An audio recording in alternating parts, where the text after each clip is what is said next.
create a components folder जिसके inside हमने components build करे थे. app.js is our first component. index.js हम शुरू कर रहे थे हर चीज को. तो index.js हमारी पहली फाइल थी which is actually going to talk app.js. app.js जो था that is a root component. It is calling the header and footer component.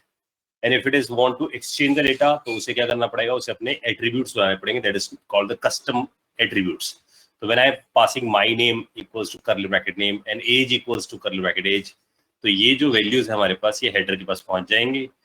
And header में सब चीजें props में मिल जाएंगी. props is treated as an object. वो object की तरह काम करेगा और वहां हम हर चीज को एक्सेस कर सकते हैं. ठीक है जी. इसमें देखो कोई डाउट किसी का, कोई क्वेरी? हाँ जी सर, जब हम इंपोर्ट करते हैं कुछ, जैसे हमें हेडर को यूज करना है वहां पे, तो सर मतलब इसमें कुछ सीन होता है क्या कैपिटल और स्मॉल केस का? मतलब अगर हेडर को स्मॉल से स्टार्ट करते हैं, जबकि मेरी हेडर फाइल जो header.js है वो भी स्मॉल से ही है, मतलब h स्मॉल ही है, और इंपोर्ट भी डिफाइन करोगे वैसे ही होगा. It means if you define header.js या header.css इन स्मॉल, अगर आपने उसे स्मॉल में लिखा है तो आपको, क्योंकि ये जो नाम है आपके पास this is your file name, तो आप जो भी नाम यहाँ दोगे वो बिल्कुल वैसे ही होना चाहिए जैसा आपकी फाइल का नाम है. तो इफ इट इज स्मॉल तो मेरे को उसे स्मॉल में लिखना पड़ेगा. और ये जो इंपोर्ट में यहाँ जो आ रहा है दैट इज योर जो फंक्शन आप एक्सपोर्ट कर रहे हो, अगर वो भी स्मॉल में तो स्मॉल में लिखो उसे. लेकिन स्टैंडर्ड ये है कि जब भी आप JSX लिखते हो तो JSX के टैग्स जो नीचे वो कैपिटल्स होने चाहिए, इसलिए मैं उसी स्टैंडर्ड को फॉलो कर रहा हूँ. तो जो आपके पास हेडर है यहाँ पर जो कि टैग है, क्योंकि वो टैग बन जाएगा ना यहाँ पर, तो that must be in capital letter. अब क्या होगा अगर आपने हेडर बनाया तो हेडर नाम से ऑलरेडी टैग भी होता है HTML5 के पास, so it would be get conflicted with that tag अगर आप स्मॉल में लिखते हो. That is the issue. इसलिए यहाँ बोला जा रहा है कि आप उसे कैपिटल में बनाओ.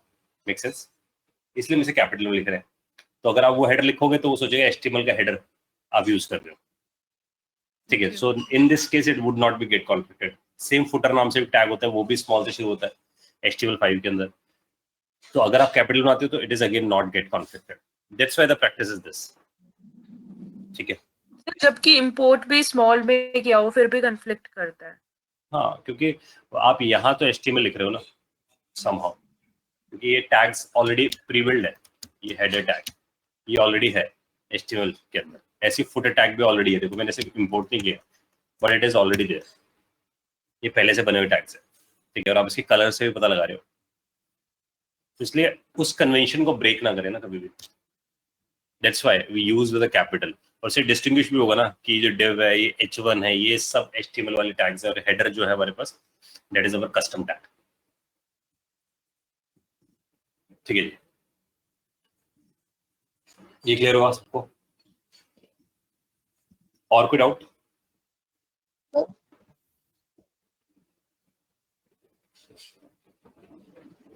अभी हमें इसमें सीखना है कुछ ऐसा कि हम जैसे प्रॉप्स हमने भेजनी सीख ली थी, ये प्रॉप्स करके जैसे हमने डेटा भेज दिया था.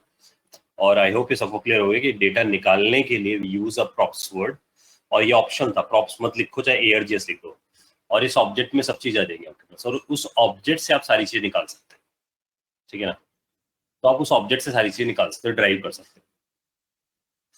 ठीक है. That's why I am writing props.age prop.city, जिससे हमारे पास वैल्यू ड्राइव हो गई. ठीक है.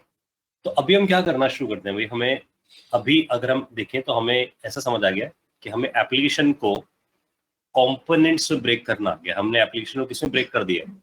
कंपोनेंट्स में. और अब इन कंपोनेंट्स के बीच में we are actually doing interaction. So the word is कि we are doing the interaction between the components. ठीक है. तो अब जब हम कंपोनेंट्स के बीच में इंटरेक्शन करते हैं तो हम अभी ऐसा समझ लेते हैं कि जैसे कि ऐप जो है वो पेरेंट कंपोनेंट है. It is a parent component and it is talking to the child. अब ये चाइल्ड क्यों बोल रहे हैं? क्योंकि ऐप के अंदर आप हेडर को कॉल लगा रहे हो. ऐप के inside you are calling this header. App के inside you are calling a footer. तो these two of them is become like a child. So it is a child components. ठीक है.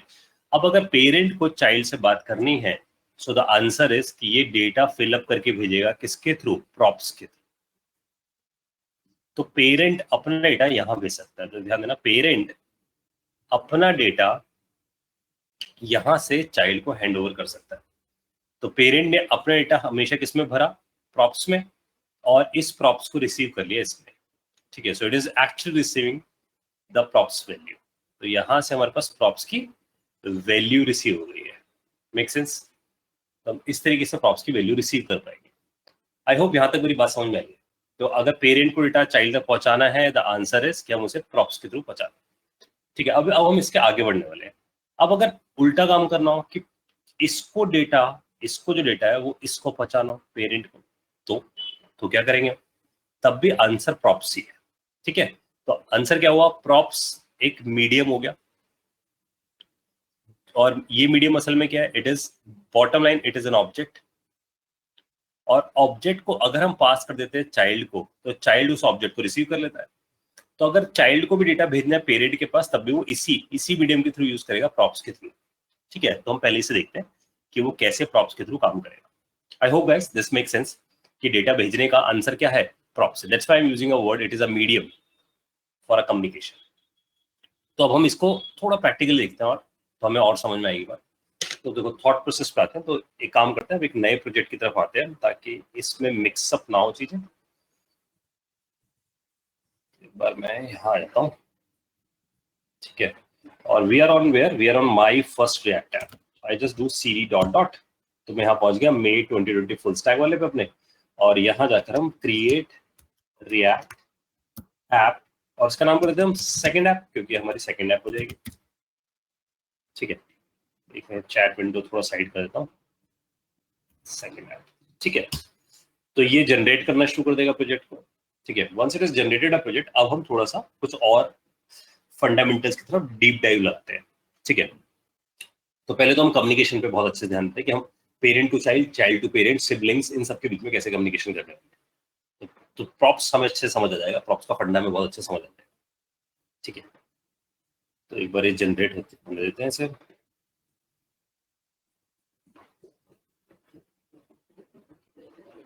अच्छा, इसके साथ साथ जब तक ये जनरेट हो रहा है, मैं थोड़ा सा एक स्टेप आगे भी लेके जाना चाहता हूँ। तो जो हम कॉम्पोनेंट्स बना रहे हैं, इन कॉम्पोनेंट्स के साथ हम एक वर्ड यूज कर लेते हैं कि हम इन कॉम्पोनेंट्स को ऐसे बोलना शुरू करेंगे, some of the components are called containers. तो जैसे अगर हम ऐप को देखें, तो ऐप जो है वो कंपोनेंट तो है, लेकिन हम उसके लिए एक वर्ड यूज कर रहे हैं, इट इज अ कंटेनर। क्यों वो कंटेनर? उसे कंटेनर में क्यों बोल रहा हूँ? क्योंकि ऐप के इनसाइड से मैंने हेडर को बुलाया है, ध्यान देना।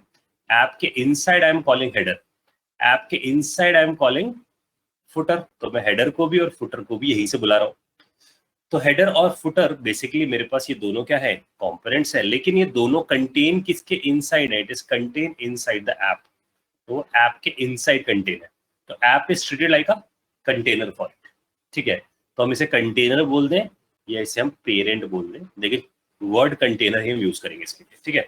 तो हमें असल में कंपोनेंट्स बनाने और कंटेनर्स बनाने हैं, ठीक है।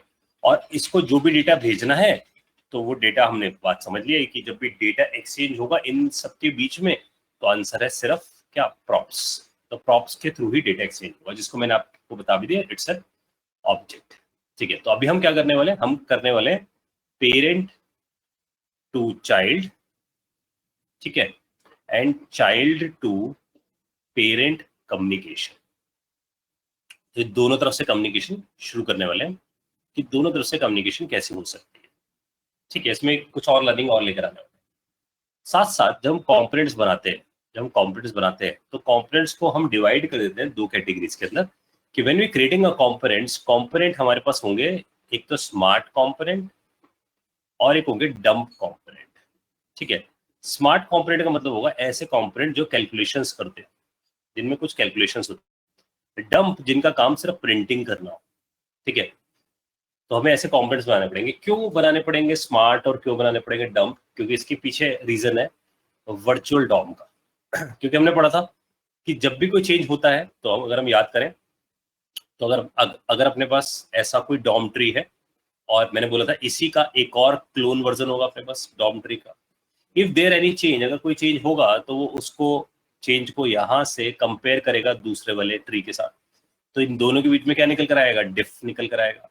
और इस डिफ को हम क्या करेंगे? यहाँ पर इसे ओरिजिनल ट्री में जाकर इसे पैच कर देंगे, इस वाली डिफ को। इसका मतलब जो भी ये डिफ आया, it is going to be patch it here, ठीक है। There is a word called patch, ठीक है। तो अगर हम बात करें कि हमारे कंपोनेंट्स चेंज हो रहे हैं, बिकॉज हमारे कंपोनेंट्स की वैल्यू चेंज हो रही है, ध्यान, अगर ये कंपोनेंट री रेंडर हुआ है तो आंसर इज बिकॉज इसकी वैल्यू चेंज हुई होगी।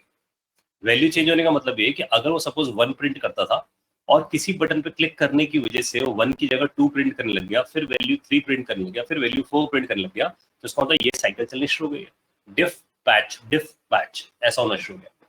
तो ऐसे कंपोनेंट को जिसमें वैल्यू बार बार चेंज होती रहे, ठीक है, और कैलकुलेशन होती रहे, यानी कि वैल्यू भी चेंज हो रही है प्लस उसके पास कैलकुलेशंस भी हो रही है, उसको हम क्या नाम दे रहे हैं, स्मार्ट कंपोनेंट। तो वो हमारा स्मार्ट कंपोनेंट होगा। और एक जो सिर्फ वैल्यूज को प्रिंट करता जाएगा वो डंप होगा। तो ये भी हम लर्निंग लेने वाले हैं आज कि स्मार्ट कंपोनेंट डंप कंपोनेंट कैसे बना रहे हैं। लेकिन हमारी सबसे पहले लर्निंग ये कि इन पेरेंट टू चाइल्ड और चाइल्ड टू पेरेंट कम्युनिकेशन कराते कैसे, ठीक है। तो ऐसा कुछ चलने वाला अपने पास कि हम इन सब चीजों को कैसे यूटिलाइज करने वाले हैं, ठीक है गाइस। तो देखो वापस शुरू करते हैं हम। I think it is still generating, वो अभी जनरेट कर रहा है। सर सर आपने पिछली क्लास में ना एक वो बताया था कि y2 adjacent JSX should be an closing tag. मतलब कि सर मैंने ना क्या किया कि एक h1 लगाया, एक p लगाया और उसे रिटर्न करा उसके अंदर एक कंपोनेंट के अंदर।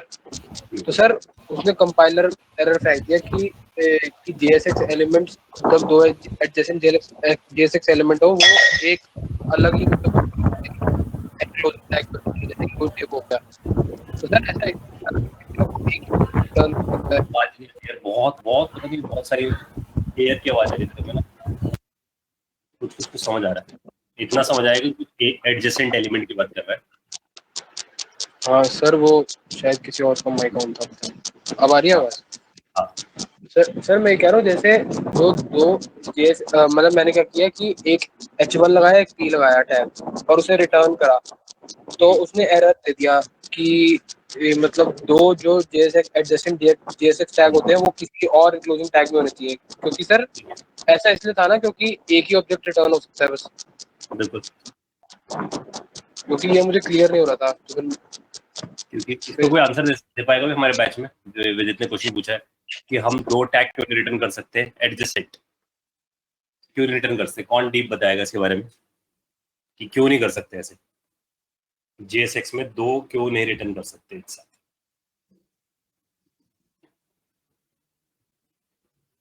बताओ जी कौन इनिशिएटिव लेगा इसका आंसर।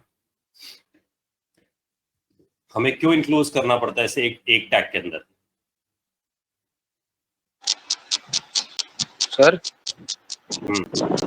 क्योंकि सर शायद वो अंदर वो जो आपने बताया था कि वो react.create एलिमेंट चलाता है तो वो अंदर जाके टैग्स बनाएगा। अब ये किसी के अंदर नहीं है तो कोई चाइल्ड टैग नहीं बनेगा, तो वो दो रिटर्न करने की कोशिश करेगा पर रिटर्न एक ही चीज हो सकती है ना react.create एलिमेंट रिटर्न ऑब्जेक्ट, क्योंकि जब हम ये लिखते हैं h1 तो react.create एलिमेंट चलाता है, इसके लिए भी क्या चलाएगा, react.create एलिमेंट। अब ये दो क्रिएट एलिमेंट चले तो इसने भी ऑब्जेक्ट दे दिया और इसने भी ऑब्जेक्ट दे दिया, और रिटर्न में हम दो ऑब्जेक्ट थोड़ी रिटर्न कर सकते हैं, हम ऐसे थोड़ी करते हैं रिटर्न एक्स ऑब्जेक्ट और वाई ऑब्जेक्ट कर दें, ये हो ही नहीं सकता। तो हमें क्या करना पड़ता है, इन दोनों ऑब्जेक्ट्स को किसी टैग के अंदर डालना चाहिए। तो इसलिए हम क्या करते हैं, हम सोचते हैं कि इसके ऊपर एक डिव लगाए थे, तो अगर हम डिव लगा दिया तो ये दोनों ऑब्जेक्ट एक्स और वाई लेट से एक जेड ऑब्जेक्ट के अंदर आ गए, तो हम जेड को रिटर्न कर रहे हैं। और because we are returning a Z तो इसको हमारे पास एक्स और वाई अपने आप रिटर्न हो जाएंगे। ठीक है जी, क्षितिज ने भी ये बात बताई अभी कि हमें यही करना पड़ेगा, तो ठीक है बिल्कुल ठीक है। बस ये पॉइंट जरूर डालना है आप सब लोगों ने, because of the react.create element it is actually creating an object, and if you write again with sibling, so it is going to create a react.create element, it is again creating two objects, so you are going to return two objects, which is not possible, so you need to wrap both of the object inside of one single object, ठीक है, then वो काम करेगा। हाँ जी, सबको digest है बातें। तो अब हमारा प्रोजेक्ट भी जनरेट हो चुका है, अब हम इसे चलाते हैं इस प्रोजेक्ट को। हमारे पास प्रोजेक्ट है, तो यहाँ पहुंचते हैं हम लोग, क्लियर करते हैं इसे CD, और CD करने से पहले मुझे एक काम और करना चाहिए, I need to open this project. तो हम बैठे थे यहाँ पर, तो ये this is our second app जो हमने बनाया अभी। एक बार मैं चैट विंडो को एडजस्ट कर लेता हूँ एक बार, तो मैं यहाँ जाकर इसे ओपन कर देता हूँ। सो इट इज गेट ओपन, और हमें पता है कि जैसे हमारे पास प्रोजेक्ट आ जाता है, so we need to just write npm start। ठीक है, अब थोड़ा सा और भी डीप चले जाते हैं, जैसे npm start कैसे काम करता है, क्योंकि कुछ लोग नोड भी सीखते जा रहे हैं, तो नोड में भी हमने ऐसी बात करी थी। जब when we are writing this npm start is actually looking up where in the packet.json, so it will go to the packet.json and inside the packet.json it is looking for the thing called scripts। तो किसको ढूंढना शुरू करता है? Scripts को। तो आपको ध्यान देना है, when you are writing npm start, ये पॉइंटर है आप लोगों के लिए, when you are writing npm start, so this will go in packet.json, so this will go inside the packet.json, and inside the packet.json it will go in the script tag, and inside the script tag it will looking for the start, so this is the name of your command जो हमने यहाँ लिखी। तो start को ढूंढता है, start जाकर it is calling this thing that is called react scripts। ठीक है, that is a library जो installed हुई है हमारे पास इंस्टॉलेशन टाइम में, और उसके अंदर it is calling the start. तो वो अंदर से किसे कॉल लगा रहा है? स्टार्ट को। तो इसका मतलब आपको समझना है कि स्क्रिप्ट्स इंटरनली किसे कॉल लगाता है? React script start. तो चेक करते हैं इस बात को। So if you go to the node modules, क्योंकि बिकॉज इट्स अ लाइब्रेरी, तो आपको यहाँ दिखेगा there is something called React script. So just scroll down, scroll करते जाते हैं, और यहाँ पर DEFGH MNOPQR पे आएगा अपने पास, P है, अब R पे हमें दिखना चाहिए। तो बहुत सारी लाइब्रेरीज आई हैं। तो देखो आपके पास रिएक्ट आ रहा है, रिएक्ट डॉम आ रहा है हमारे पास, और रिएक्ट स्क्रिप्ट्स भी आ रहा है। ठीक है, रिएक्ट स्क्रिप्ट्स में गए तो रिएक्ट स्क्रिप्ट्स के अंदर there is a thing called scripts, and inside the scripts there is thing called start.js, so it is actually triggering this. तो इसे कॉल लगाता है। Make sense? तो आप सबको ध्यान रखना है कि it is actually calling this start.js, वो इसे कॉल लगाया था start.js। अगर हम start.js की तरफ जाते हैं तो आप में से जितने लोग Node.js से अवेयर हो वो सब देख पा रहे होंगे प्रोसेस लिखा गया है, process.environment यूज कर रहे हैं, process.on हम लोगों ने पढ़ा हुआ है। सो it is internally return in Node.js। तो ये Node.js में लिखी हुई चीज है। ठीक है, रिक्वायर आप सब लोगों ने पढ़ा। तो अच्छा, इसके स्क्रॉल करते करते जाते हैं। fs हम लोगों ने यूज किया है Node.js के अंदर। So I don't want to mix it nothing, but I am just giving you a glance. जो लोग Node.js सीख रहे हैं उन्हें बेनिफिट दिखे कि हाँ, हम इंटरनली जो रिएक्ट यूज कर रहा है, it is internally using this Node.js। अच्छा, अब इससे आगे जाते हैं तो हम यहाँ पहुंचते हैं। तो यहाँ जाकर हम से स्क्रॉल डाउन करते हैं। ये आप लोगों ने कभी भी ध्यान दो, हमारी जो भी एप्लीकेशन चली है वो 3000 पोर्ट नंबर पे चली है। This is specified here. तो अगर आपसे कोई प्रैक्टिकली बोलता है कि इस पोर्ट नंबर को चेंज कर दो, तो you can change it from here. ठीक है, ये सब इंटरनल डीप डाइव दे रहा हूँ आप लोगों को। So it is internally get change here, and when you're hosting this application to the AWS, it will get automatically the port number. So you are writing process.env.port, इसका मतलब ये है कि प्रोसेस का मतलब होता है current process which is running on, उसके environment में जाओ, उसका पोर्ट नंबर निकाल लो। So it means if you are hosting your application on AWS, the port number might be 80, so it will get the 80. But if you are not running on AWS, you are running on the local host. So you are running on the local host, so it means you have the port number called 3000. ठीक है, इसलिए और condition है, if this condition is get false, it will go to this condition would be true, so 3000 will be get assigned. But if you are running on some AWS environment, this condition is get true, so it never go to 3000. समझ आ रही है? ये सब internally है। तो मैंने देखा था इसे खोल के, इसलिए मैं आपको बता रहा हूँ, आपको भी पता है। So now the thing is we have understand कि internally it is calling this start.js। इसके अंदर थोड़ा सा और जाएंगे तो इट इज कॉलिंग, अब ये index.html तक कैसे पहुंचता है वो भी आपको दिखाना चाहता हूँ। It is internally calling index.html। कहीं ना कहीं अगर आपने शुरू में ध्यान दिया हो तो it is using something called webpack. It is using something called webpack. तो webpack बेसिकली अगर पैकेजिंग वाला काम कर रहा है, इसलिए वो सब कुछ पैकेज होके वो सारे कंपोनेंट्स गायब हो जाते हैं। ठीक है, और अगर आपसे पूछता है कि webpack तो यूज कर रहा है क्योंकि वो सब कुछ ऐसा कर रहा होगा, साथ साथ अगर आप देखो तो चॉक भी यूज कर रहा है। चॉक लोगों ने Node.js में यूज किया था हम लोगों ने। तो ये क्या करता है? कलर कोडिंग करता है। अगर आपकी स्क्रिप्ट पास हो रही है तो ग्रीन कलर में आ रही है, फेल हो रही है तो रेड कलर में आ रही है। ठीक है, वार्निंग्स आ रही है तो येलो कलर में आ रही है। तो ये सब काम करने के लिए चॉक नाम से लाइब्रेरी जैसे वो यूज करता है। ठीक है, और वो 3000 पोर्ट नंबर पे जो चलता है वो इसकी यूज से चलता है, because it is using webpack dev server. Dev का मतलब होता है डेवलपमेंट सर्वर जो यूज करता है internally, that is running on the 3000। ठीक है, इससे आगे जाते हैं। तो अभी क्योंकि हम यहाँ पर हम समझ रहे हैं वेबपैक, आगे चल के मैं आपको सिखाऊंगा कि हम खुद का वेबपैक कैसे कॉन्फ़िगर कर सकते हैं। इससे भी आगे जाते हैं हम लोग। ठीक है जी, और I want to show you कि index.html वो कहाँ से पकड़ता है। तो अभी तक तो वो सर्वर कॉन्फ़िगर कर रहा है। यहाँ जितना भी कोड लिखा गया that is entirely to create a server. तो अगर आप देखोगे तो ये सब सर्वर बनाए जा रहे हैं ताकि वो 3000 पोर्ट नंबर पे चल पाए, और नोड के बिना नहीं बनते सर्वर्स। तो जो नोड में है, जो लोग नोड कर रहे हैं वो सीखेंगे how to write your own servers. इसमें there is a one file which I want to show you, मेरे हाथ से मिस हो गई है। There is something called path नाम से एक फाइल होती है which is internally used by this.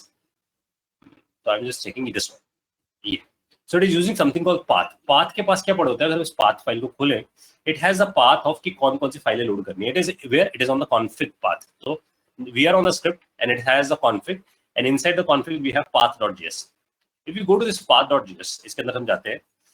So in this path.js, it has something called, ये बताता है कि भाई मैं कैसे फाइल को पिक करता हूँ। तो अगर हम यहाँ से स्क्रॉल डाउन करते हैं, so you will see it here. This is the line which tell you कि ढूंढो किसको index.html को, and this index.html is always resolved from the public folder. So it is picking up the index.html first of all, and it is pick the index.html, and index.html is get linked with index.js.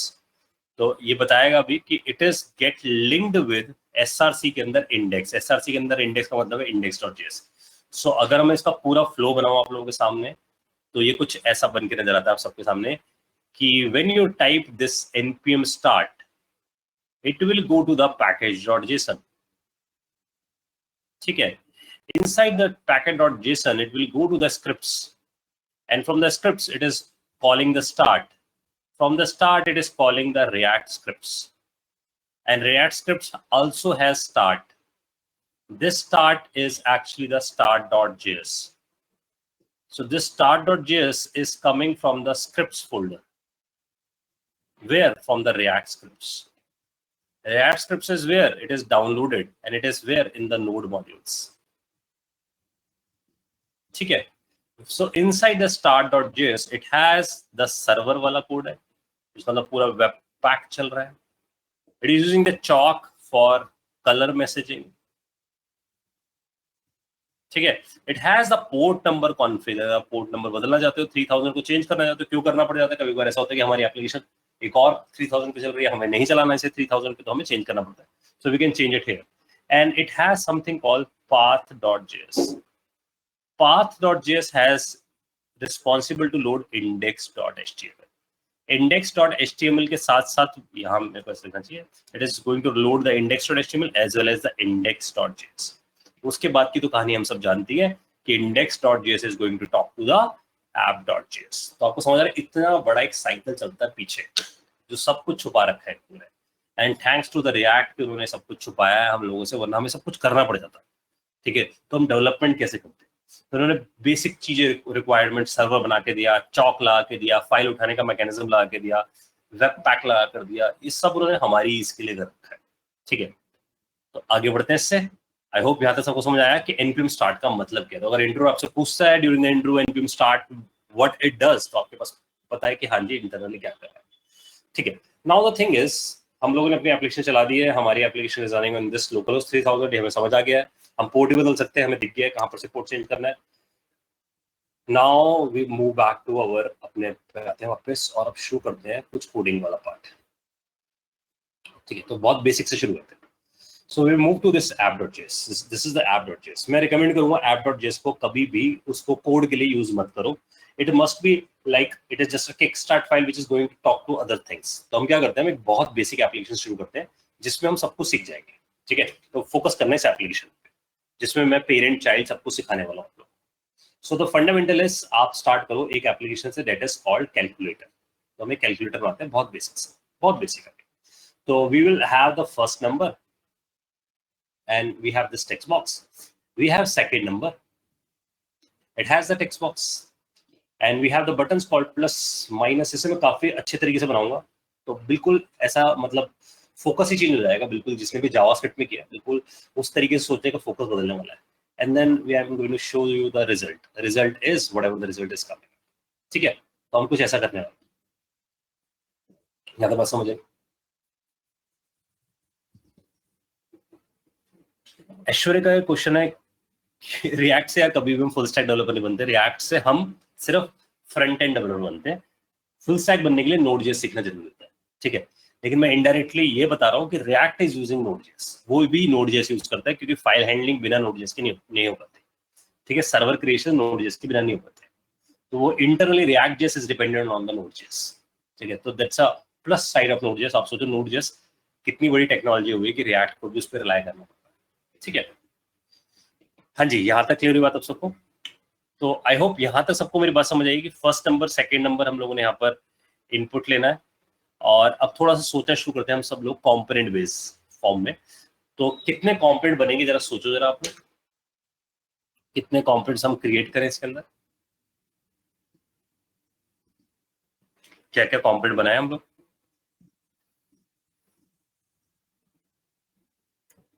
Sir एक तो first number का बनेगा। ठीक है जी, तो एक एक thought आ रहा है, आप सोच के बताना। ये वाला कह रहे हो, मैं हाईलाइट कर रहा हूँ, अब मुझे बताना क्या ये कॉम्पोनेंट बना दूं, ऐसा कह रहे हो?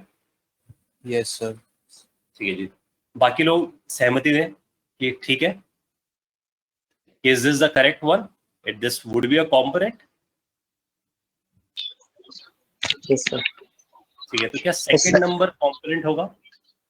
सेकंड भी सर इसी में ले रहे हैं ना, फर्स्ट और सेकंड दोनों इकट्ठे, दोनों कंपोनेंट बना के। मतलब क्या हुआ, फर्स्ट जो हमने बनाया दिस इज कॉल वंस, एक बार कॉल होगा और फिर दोबारा कॉल होता है, ठीक है। बहुत सारे चैलेंजेस हैं।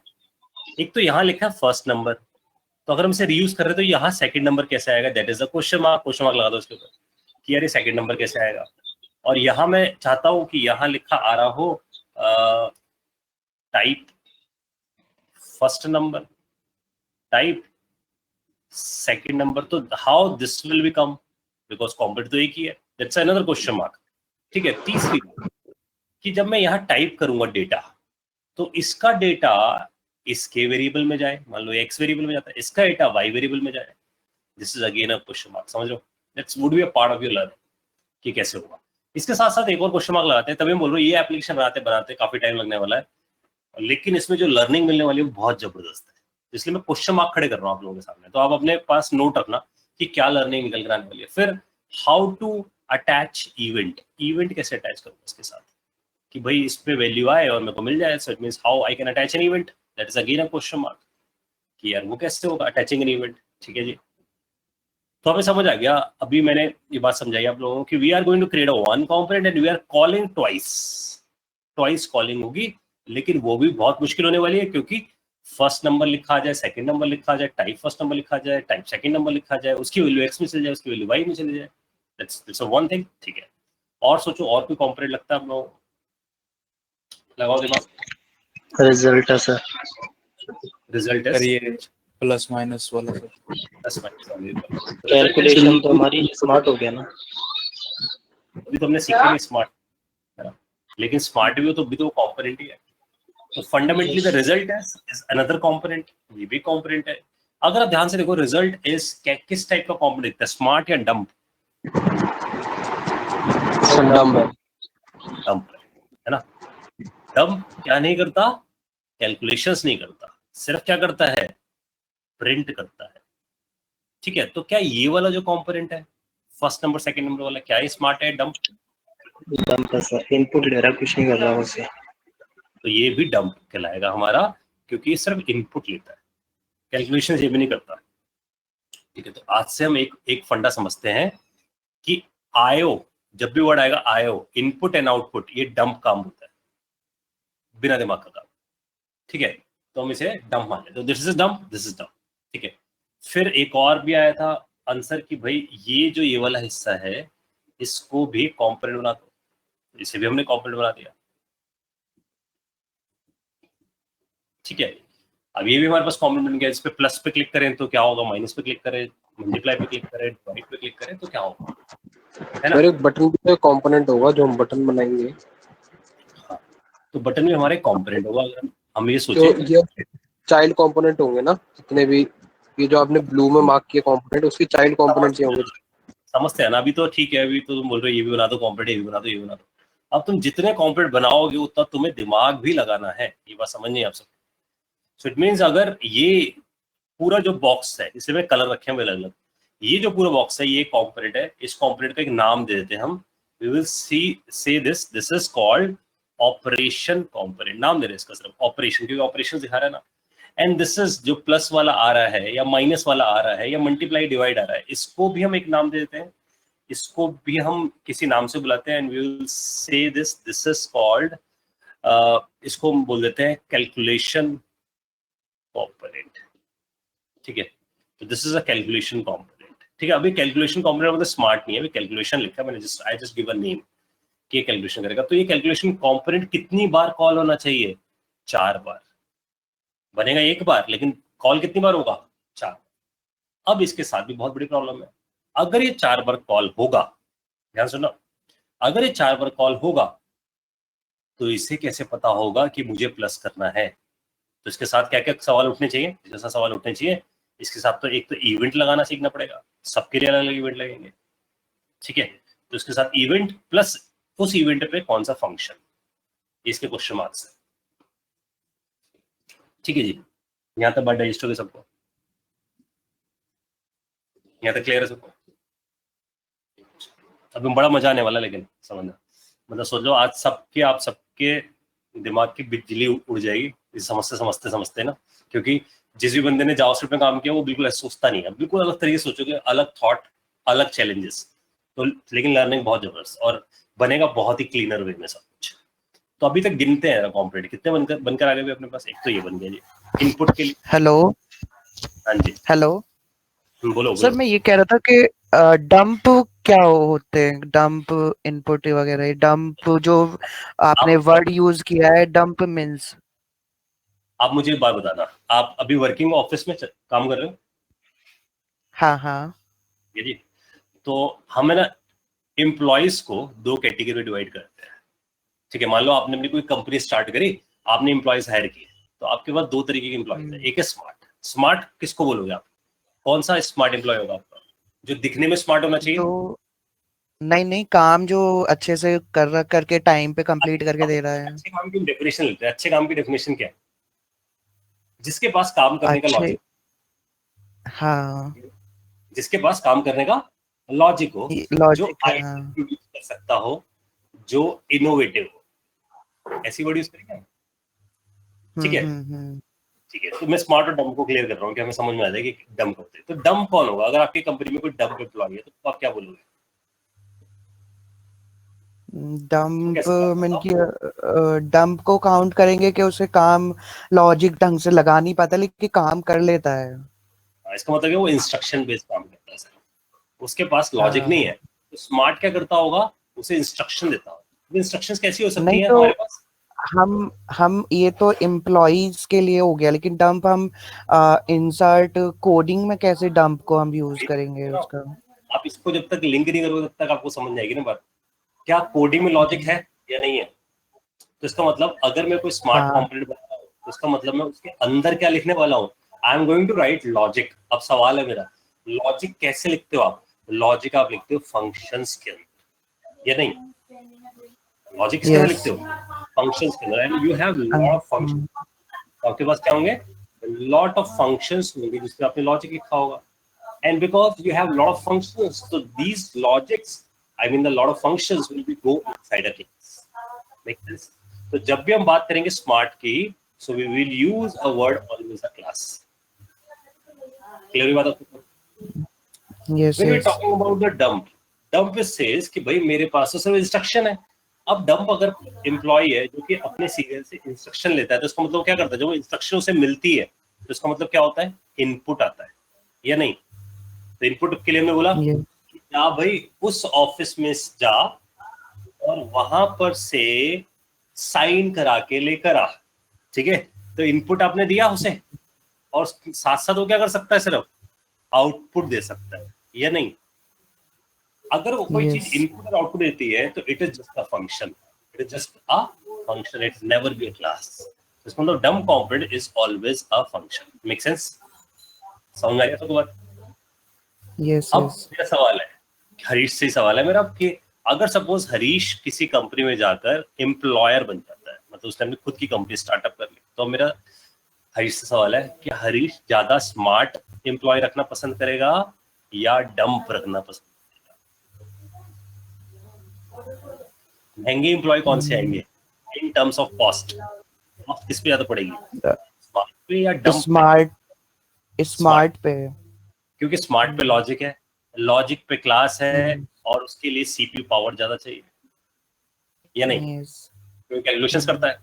डंप तो सिर्फ प्रिंटिंग करता है, प्रिंटिंग करने के लिए सीपीयू पावर की ज्यादा जरूरत नहीं होती जितनी हमें किसकी नीड है, डिस्क पावर की, क्योंकि डिस्क चाहिए ना वहाँ तो रीड राइट करने के लिए। Yes. बस तो इसका मतलब हमें समझना है कि अगर हमें अपनी रिएक्ट एप्लीकेशन को भी कॉस्ट इफेक्टिव बनाना है, उसमें ज्यादा कॉस्ट ना जाए, तो हमें क्या करना होगा, हमें डंप ज्यादा बनाने होंगे, स्मार्ट कम बनाने होंगे। Make sense? समझ में आई बात आप सबको? तो ये जो अभी हमने बात पढ़ी है, नए वर्जन्स में इन्होंने, जो हम आगे चल के नया वर्जन पढ़ेंगे, उसमें इन्होंने स्मार्ट को भी फंक्शन बेस्ड बना दिया। वो देखेंगे कैसे बनाया गया, लेकिन अभी के लिए यही, क्योंकि बेस यही। आगे चल के कुछ ऐसा ना वाला है कि स्मार्ट भी फंक्शन बेस्ड है। तो नए वर्जन्स में रिएक्ट में वो क्या बोलता है, इट इज सेइंग कि everything with a function class no उस बात को तो हम इसे समझ लेंगे। तो we will go back to here and we will see कि ये जो कंपोनेंट जो इनपुट लेने के लिए बना है, ये वाला, ये क्या होना चाहिए at the end, because it's a dump, क्या होना चाहिए, ये फंक्शन होना चाहिए। तो एक, ठीक है, रिजल्ट भी क्या होना चाहिए, फंक्शन ही होना चाहिए। ठीक है, बटन्स भी क्या होने चाहिए, फंक्शंस ही होने चाहिए। ठीक है, अब बात आती है फिर इसमें स्मार्ट कॉल। इसमें स्मार्ट होगा जो इन सबके ऊपर बैठा हुआ, ये व्हाइट कलर का जो बॉर्डर बनाया हुआ है। ठीक है, this is the whole sole and it is what, it is a container. It is what, it is a container and this container is a smart component. ये हमारा स्मार्ट कंपोनेंट। डाइजेस्ट है सबको बातें? ठीक है गाइस, यहां तक clear हुआ सबको? अब हम शुरू करते हैं यहाँ पर, क्योंकि हम सारी कैलकुलेशंस की तरफ फेंकेंगे। बहुत सारी लर्निंग है, आई होप कि एक ही दिन में आज ये बन जाए, क्योंकि सब बनाने में, स्ट्रक्चरिंग करने में टाइम लगेगा। तो आप में से कुछ ऐसा, कोई बंदा ऐसे सोचता है, सर इससे अच्छा तो जावास्क्रिप्ट था, इसे तो हम बना देते आधे घंटे के अंदर खटाखट। लेकिन भाई हम ये सोच के सीख रहे हैं कि हमारी एप्लीकेशन जब बड़ी हो जाएगी, बहुत ग्रो कर जाएगी, तो ढेर सारे कॉम्पोनेंट्स होंगे, वो आपस में बात करेंगे, उसका एक स्टैंडर्ड तरीका होगा। मेरे सारे डेवलपर एक स्टैंडर्ड तरीके में काम कर रहे होंगे। क्लियर है सबको बात? तो आ जाओ जो कोड पे, पहले ये देख लो, ये क्या पिक्चर क्लियर है आप सब लोगों को? सबको कंपोनेंट समझ आ गए? क्योंकि कोड लिखना is not a big deal. Code को मैं हमेशा छोटी चीज समझता हूँ, फंडामेंटल क्लियर हो। फंडामेंटल अगर आपको समझ आ गई बात, तो फिर कोड कर देंगे। सर यहाँ पे जो ये फर्स्ट नंबर सेकंड नंबर बनाएंगे, इनका भी अलग अलग कंपोनेंट्स में ही बनाएंगे? अलग अलग कंपोनेंट्स बनाएंगे। तो अलग अलग कंपोनेंट्स, तो ऐसे तो कंपोनेंट्स बहुत बनाने पड़ते होंगे इसमें। ये तो HTML में अगर हम भी जब MVC यूज करते हैं, मैं जैसे वेब डिजाइनिंग में हूँ प्रोफाइल में, तो HTML में क्या करता हूँ कि ये मेरा पोर्शन एक कंपोनेंट बन जाता है। जैसे मेरा एक MVC यूज करता हूँ, तो एक कंपोनेंट मैं इसको बना लूंगा, फर्स्ट नंबर सेकंड नंबर अलग अलग, और एक कंपोनेंट के अंदर प्लस माइनस ये सब डाल दो। तो ऐसे नहीं होगा इसमें रिएक्ट में? वो ऐसे तो हो रहा है, जैसे फर्स्ट नंबर सेकंड नंबर जो है, it is a one component, इसलिए मैंने वर्ड यूज किया ना कि मैं इसे 2 बार कॉल लगाऊंगा बस। ठीक है ना? और plus minus multiply divide, it's a one component, उसे 4 बार कॉल लगाऊंगा, है ना? हाँ। और रिजल्ट तो एक ही है, वो तो एक बार बन जाएगा मेरे पास, और बाहर एक कंपोनेंट बन के आ जाएगा। तो टोटल हमें दिखने चाहिए, एक तो ये वाले, ये जो हमारे पास है, ये वाला, इसका कलर चेंज कर देते हैं, आप ऐसा कलर यूज कर लेते हैं जो नहीं यूज किया है मैंने, यूज कर दिया एक ये चले। तो एक तो ये और ये, it is become one component. ठीक है, इसके एक यहाँ अंदर वाला जो ग्रीन कलर है और जो ऊपर बाहर जो दूसरा कलर है, तो उन दोनों को मिला के 2 कंपोनेंट, तो 2 + 1 3, एक ये 4 कंपोनेंट और एक बाहर वाला। तो टोटल कितने कंपोनेंट राइट करेंगे हम? 5। तो हमने 5 बनाए, लेकिन उनकी कॉलिंग ऐसी होगी कि ये जो एक बना हुआ है ग्रीन कलर वाला, वो 4 बार कॉल हो रहा होगा, और ये जो एक बना हुआ है फर्स्ट नंबर वाला, वो 2 बार कॉल हो रहा होगा, ताकि सेकंड नंबर बनाए। तो कंपोनेंट इंटरेक्शन समझ आएगा इसके अंदर, ये कंपोनेंट आपस में कैसे बात करते हैं। इवेंट लगाना जाएगा हमें कि इवेंट कैसे लगाए जाते हैं इसके अंदर, तो सब कुछ अच्छे से क्लियर हो जाएगा। ठीक है, अब जैसे अभिषेक पूछ रहा है कि भाई डिव में डाल के कॉम्पोनेंट बना सकते, कहाँ कॉम्पोनेंट है यार अभिषेक, वो तो पेज में डिव डाल दो यार। ये सोचना, अगर एक बड़ी एप्लीकेशन पे काम करना होगा तो कैसे करोगे? एक ही तो HTML होती है, उसके अंदर डिव डालते रहते हो, किसको समझ आएगा आपको कोड? समझ पा रहे हो? चलो मैं इसका ना पेन समझाता हूँ, तुम्हें पेन समझ आएगा। हरीश सपोर्ट करेगा मेरे को इस पेन में, ठीक है? कि हरीश काम ही कर रहा है इस चीज के ऊपर। तो मैं बोलता हूँ, और मैं मान लो एक पॉइंट पहले क्लियर कर दूं, फिर आता हूँ मैं आपके क्वेश्चन पे भी, ठीक है। तो मान लो मैं अमेजोन की वेबसाइट पे गया और अभिषेक को जाकर मैंने बोला कि यार अभिषेक इसके अंदर ना एक नया डिव डाल दे, और ये ले भाई अपना कोड। तो ये रहा भाई तेरा कोड, इधर चल जाते हैं हम नीचे जहां से वो HTML लिखा होगा, HTML पे आते हैं तो सब ऊपर जावास्क्रिप्ट वाला फंडा लिखा हुआ है। अब देखो ना कितने स्क्रॉल्स हैं, ठीक है। अब ये स्टार्ट हो सर गए, इसमें तो नहीं, इसमें चेंजेस करना, इसका मतलब बोल रहा हूँ किसी एक डिव पे जाकर एक नया चेंज करके आ जाओ। तो मेरा सवाल है, क्या HTML के इतने बड़े पेज में चेंज करना क्या आसान है? सर पागल हो जाएंगे चेंज के, पहले तो ढूंढने में ही पागल हो जाएंगे, फिर चेंज करना। अगर हमने इतनी सी भी चेंज किया ना और वो कहीं और भी इफेक्ट कर गया ना तो पूरा पेज बिगड़ जाता है। मैंने तो पेज किसी के टेम्पलेट्स आते थे, क्योंकि हम टेम्पलेट, वो हमारी कंपनीज में टेम्पलेट्स दे देते हैं, तो टेम्पलेट्स में हमें चेंज करना भी एक ही दिन, एक ही मॉड्यूल एक दिन ले जाता है पूरा चेंज करने में। इसलिए हमने वहाँ पे अब स्टार्ट हुआ है कि अपने ही बनाएंगे पूरे साइट। अब कोई टेम्पलेट, क्योंकि टेम्पलेट में सबसे ज्यादा टाइम लगता है, इतना खुद से साइट क्रिएट करने में टाइम नहीं लगेगा जितना टेम्पलेट चेंज करने में टाइम लगता है। समझ लो, हरीश ने बोला कि हमारे कोई टेम्पलेट उठा लेते थे पहले से, उसमें पूरा स्ट्रक्चर होता था, अब उसमें चेंज करने में तो इतना टाइम लग जाता था, क्योंकि पहले तो उसे अंडरस्टैंड करो फिर चेंजेस करो। लेकिन अगर ये कंपोनेंट बेस्ड है, सब कुछ टूट टूट के लिखा हुआ, हेडर अलग लिखा हुआ, फुटर अलग लिखा हुआ, सब अलग अलग जेएस फाइलों में लिखा हुआ, छोटे छोटे मेन्यू के लिए अलग लिखा हुआ है, लोगो के लिए अलग लिखा हुआ है। तो किसी ने बोला लोगो चेंज कर दो, ठीक है जी, लोगो के जेएस में जाएंगे, वहां जाके चेंज मार के आ जाएंगे। आप सब समझ पा रहे हो, कनेक्ट कर पा रहे हो इस बात को कि HTML में एमवीसी में तो बेनिफिट है, एमवीसी जो है या कंपोनेंट्स में, उसमें तो बेनिफिट होता है कि कोई टेम्पलेट अगर हमने ऐसे उठाया तो हाँ उसमें तो बेनिफिट है, क्योंकि उसमें हम जल्दी चेंज कर देंगे। लेकिन अगर ऐसा एक ही पेज के अंदर सब कुछ है तो वो बहुत कॉम्प्लिकेट हो जाता है वहाँ पे, इसलिए आपको समझने की ढूंढना, सर्च रिएक्ट, करना, सही करना। यानी कि हमें समझना कि रिएक्ट के थ्रू अगर हम कोई सिंपल HTML बना रहे हैं तब भी रिएक्ट से बनाए तो फायदा है, क्योंकि वो सब कुछ ब्रेक डाउन करके बनाएगा हर चीज को, ठीक है। तो अब शुरू करते हैं हम अपनी चीजों को। देखो, तो सबसे पहला हम एक फोल्डर क्रिएट करते हैं, स्टेप्स नोट रखना आप लोग। तो यहाँ बनाते हैं कंपोनेंट्स, जिसमें हम अपने कंपोनेंट्स रखेंगे। इसके साथ साथ इसी के साथ एक पैरेलल फोल्डर बनाते हैं, इसका नाम रखते हैं कंटेनर्स, ठीक है। तो हमने कंटेनर्स बना दिए, एक कंपोनेंट्स बना दिए। अब सबसे पहला इस पिक्चर को देखते चलना आप सब लोगों ने। तो सबसे पहला जो बाहर था, सबसे बाहर वाला बॉक्स, वो बनाते हैं हम, जिसे हम बोल रहे थे स्मार्ट है।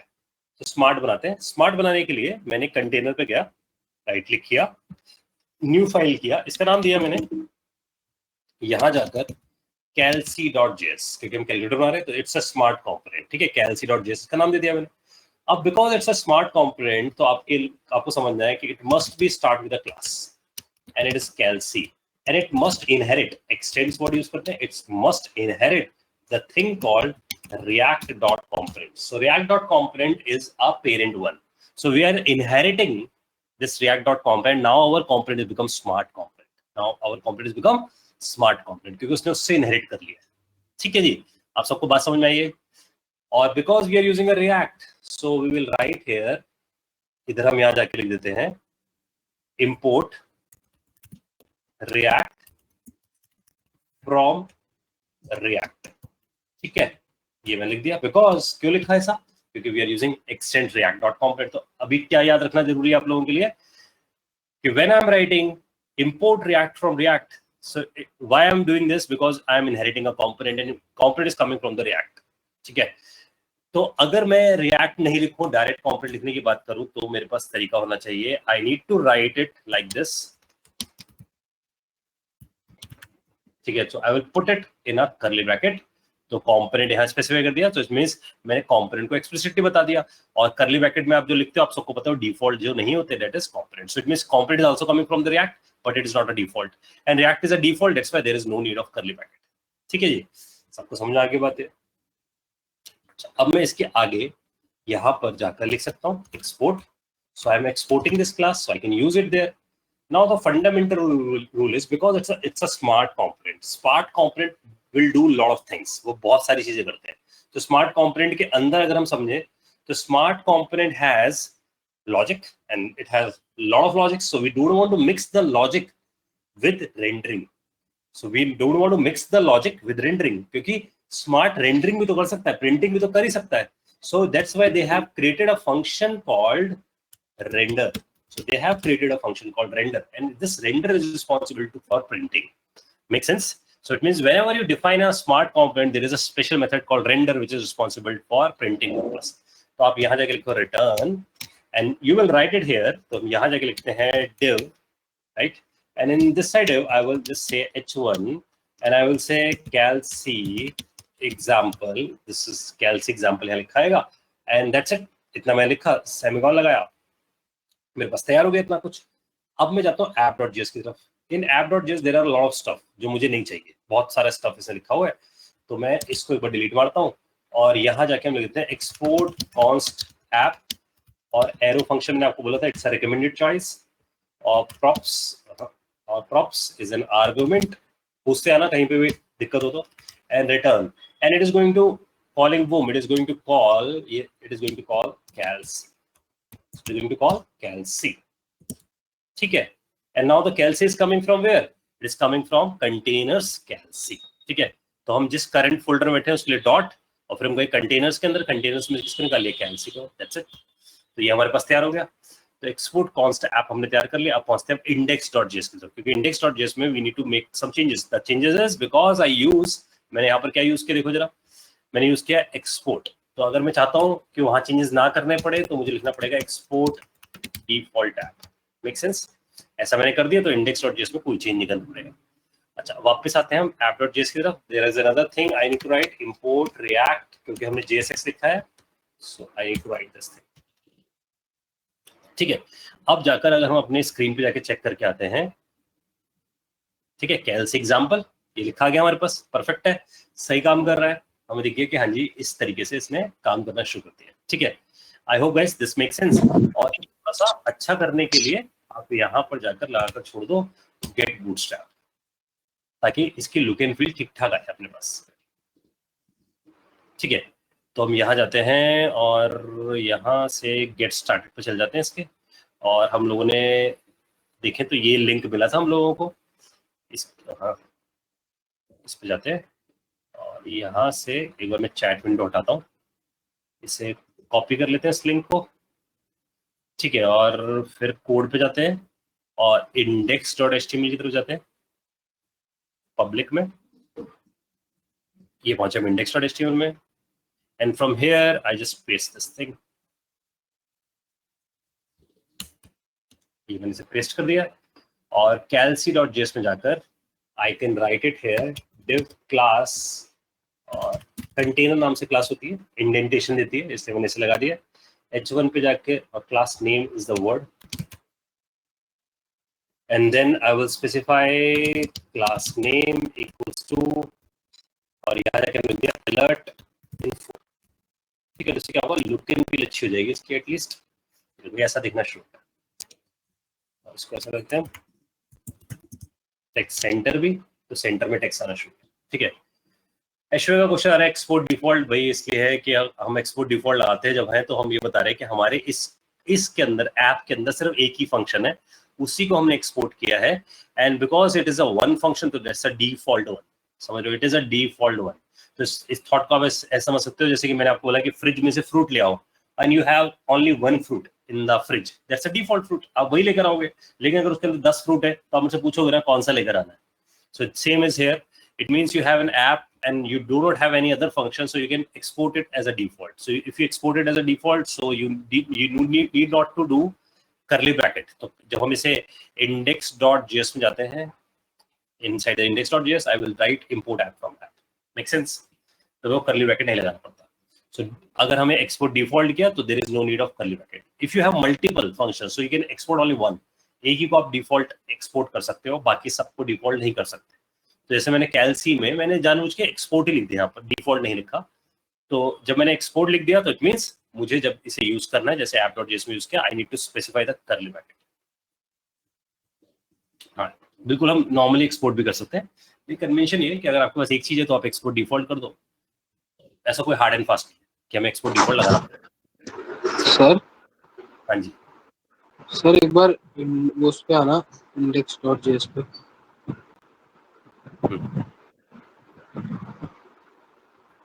सर इसमें जो मतलब ये जो डॉट वाला आप बता रहे हो, हम्म जो ये डॉट स्लैश ऐप होता है, डॉट का मतलब होता है करंट फोल्डर।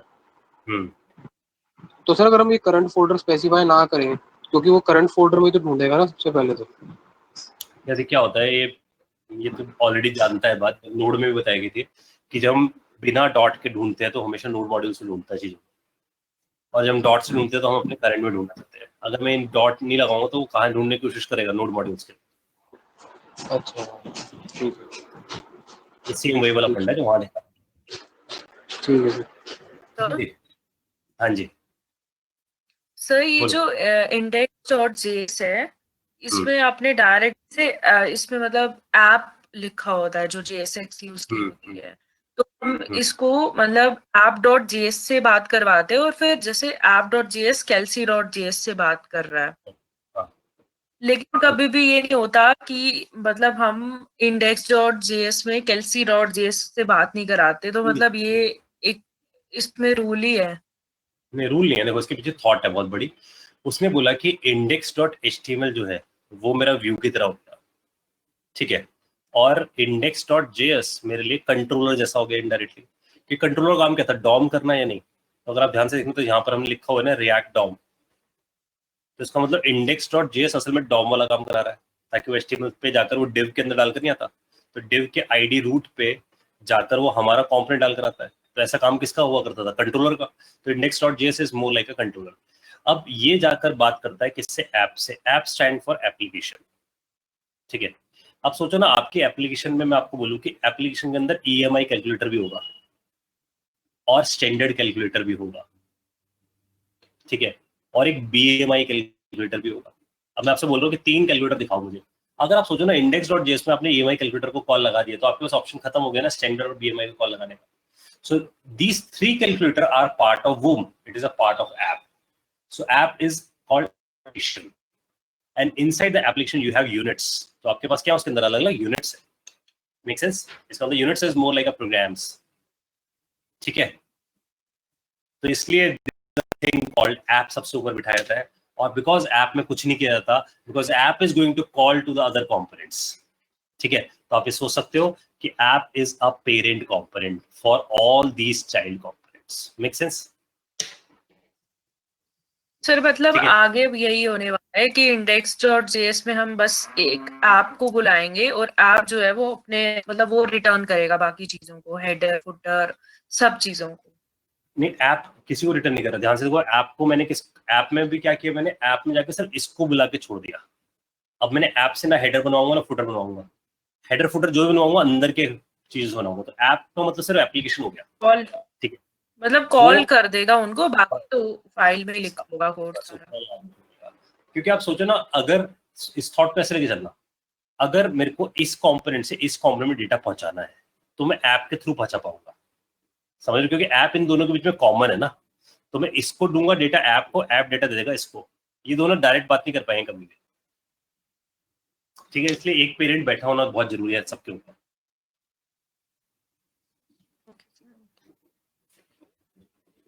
ठीक है। यहाँ तो बात समझ आई। और भाई ऐश्वर्य यही तो बात बताइए कि वो पूछ रहा है कि index.js में सारे कंपोनेंट कॉल लगाते थे, नहीं लगाएंगे ना। क्यों नहीं लगा रहे? क्योंकि भाई हम असल में सबसे पहले जब हमारी एप्लीकेशन चलेगी तो वो हमारी ऐप को बुलाए ना, क्योंकि वो एप्लीकेशन है। एप्लीकेशन लोड होगी, एप्लीकेशन जाकर अंदर के कंपोनेंट्स को बुलाएगा, वो अंदर के कंपोनेंट्स फिर फर्दर अंदर कंपोनेंट्स को बुलाएंगे। तो इससे क्या होगा, क्लीनर रहेगा ना कोड, क्योंकि एक ट्रिगरिंग पॉइंट है ऐप। ऐप कितने कंपोनेंट्स को लोड करता है वो उसके ऊपर डिपेंड करता है। तो इसलिए index.js एप्लीकेशन को लोड करता है, ना कि index.js बाकी कंपोनेंट्स को लोड करता है। प्रैक्टिकली भी तो ये होगा ना। तो इसलिए ऐप को बुला रहे हैं, ना कि हम index.js में। अब इसके बहुत फायदे हैं, क्योंकि ऐप तो असल में एक कंपोनेंट है, index.js कंपोनेंट थोड़ी है। और कंपोनेंट तो तुम इफ एल्स लगा भी तो सकते हो ना, कि अगर सपोज आज मंडे है तो मैं ये वाला कैलकुलेटर ऑन कर देता हूँ, कल ट्यूसडे है तो ये वाला कैलकुलेटर। तो ये लॉजिक मैं ऐप पे लाके छोड़ सकता हूँ ना। index.js पे कहाँ लगाओगे, जगह ही नहीं तुम्हारे पास। react dom डॉट रेंडर के अंदर सिर्फ ऐप को बुला सकते हो बस, लॉजिक कहीं लिख नहीं पाओगे। क्लैरिटी है? क्योंकि वहां कोई फंक्शन मिला ही नहीं तुम्हें ऐसा। लेकिन ऐप के अंदर तुम्हें पूरा फंक्शन का लॉजिक मिल रहा है। ये ध्यान दो ना, यहाँ फंक्शन है, यहाँ तो जो मर्जी कर लो तुम इसके अंदर, ठीक है। लेकिन मैं इसे क्लीन रखना चाहता हूँ, क्योंकि मैं फ्यूचरिस्टिक कोड कर रहा हूँ कि आगे चल के मुझे कुछ ऐप में करना ही पड़ा तो मेरा वो खाली रहे, बाकी सारी डेलीगेशन कहाँ कर दी मैं सारी डेलीगेशन कर दी इस जगह। हाँ जी बताओ, यहाँ तक क्लियर हो गई सबको मेरी बात? ये जो टैग लिखा है JSX का, ये फंक्शन को कॉल करता है ना डायरेक्ट, उस नाम का जो फंक्शन होता है। कौन सा वाला सर? जैसे ये कैल्सी है तो वो कैल्सी फाइल, मतलब कैल्सी नाम का आपने जो JSX टैग बना रखा है ऐप में।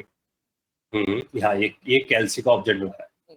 और समझना, ये जो लाइन लिखी गई ना कैल्सी बिहाइंड द सीन, बिकॉज कैल्सी क्या स्मार्ट है, अगर ये स्मार्ट है तो जाकर ये बिहाइंड द सीन ये कर रहा है, कैल्सी ऐसा कर रहा है, where OBJ equals to new calci, पहला ये काम करता है, फिर करता है ओबीजे डॉट रेंडर, तो ये काम इसने किया, ठीक है, इस लाइन। और रेंडर कॉल हुआ तो रेंडर ने क्या किया, रेंडर ने JSX रिटर्न कर दी, वो JSX इसके पास आ गई, इसने JSX किसको दे दी, इंडेक्स को दे दी, इंडेक्स ने जाके किसको दे दी, HTML को दे दी, और HTML के डिव में रूट में जाके छप गया। समझ में आ रही बात? सर एक बार ये दोबारा बताना। देखो ना यार, हमने कैल्सी को कॉल लगाया, कैल्सी ने इंटरनल जाके ये काम किया, उसने ऑब्जेक्ट बनाया, ऑब्वियसली बात है, सोचो ना कैल्सी टैग लिख रहे हो, टैग थोड़ी अपने पास, वो तो कैल्सी क्लास है, तो उसने इसका ऑब्जेक्ट बनाया, ऑब्जेक्ट बनाकर उसने रेंडर को कॉल लगाया, रेंडर ने JSX रिटर्न किया, JSX रिटर्न होकर इसके पास नहीं आ गया, क्योंकि यहाँ कॉल हुई तो यहाँ पर क्या आ गया, JSX आ गया इसके पास, इसने भी तो रिटर्न कर दिया JSX, तो ये JSX किसके पास गया, ऐप index.js के पास गया, index.js ने क्या किया, उस JSX को उठाया था और किसमें लगा दिया था, div के रूट में, क्योंकि उसने लिखा था ना react dom.render, और div के रूट में अगर लग गया तो ये छप गया स्क्रीन पे।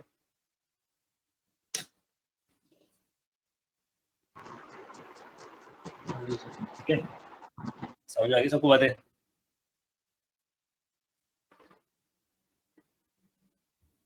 चलिए आगे बढ़े से, तो ये हमें क्लियर हुआ कि क्या हुआ है फंडामेंटली, ठीक है, और एक कंफर्मेशन दे दिया करो, जब आप क्वेश्चन पूछते हो तो एक कंफर्मेशन दिया करो, हाँ जी क्लियर हो गया, तो मुझे भी पता रहे कि हाँ जी मैंने बताया है ना, तो ये क्लियर है, चाहे चैट विंडो पे डाल दो। सो नाउ द थिंग इज कि ये हमने एक्सपोर्ट डिफॉल्ट ऐप कर दिया, ऐप index.js के पास चला गया, ये सब काम करना शुरू हो गया। अब हमें क्या करना है, हमें कैल्सी से काम करना है कि कैल्सी क्या करेगा। तो अगर हम कैल्सी.js पे जाएं तो कैल्सी ने तो कुछ बेसिक ढांचा बनाकर तैयार कर दिया, अब वो किससे बात करेगा, वो बात करेगा इनपुट से। तो अब इनपुट के लिए हम यहाँ जाते हैं, ध्यान देना। सर एक डाउट और आ रहा है, बोलो। ये जो हम इसमें रेंडर बना रहे हैं, क्योंकि जब आप फंक्शन कंपोनेंट बनाते थे तो सर आप सीधा रिटर्न लिख देते थे। अरे भाई फंक्शन, अभी तो बात पड़ी, इतनी जल्दी कैसे भूल गया कि स्मार्ट और डम्ब में क्या फर्क था, क्या फर्क था। अगर हम देखें, ये जो हमने बात पढ़ी थी अभी थोड़ी देर पहले, कहाँ गया वो, आइए, स्मार्ट क्या करता था, स्मार्ट कहता था मेरे पास बहुत सारे फंक्शंस होते हैं तो इस वजह से मैं क्लास हूं।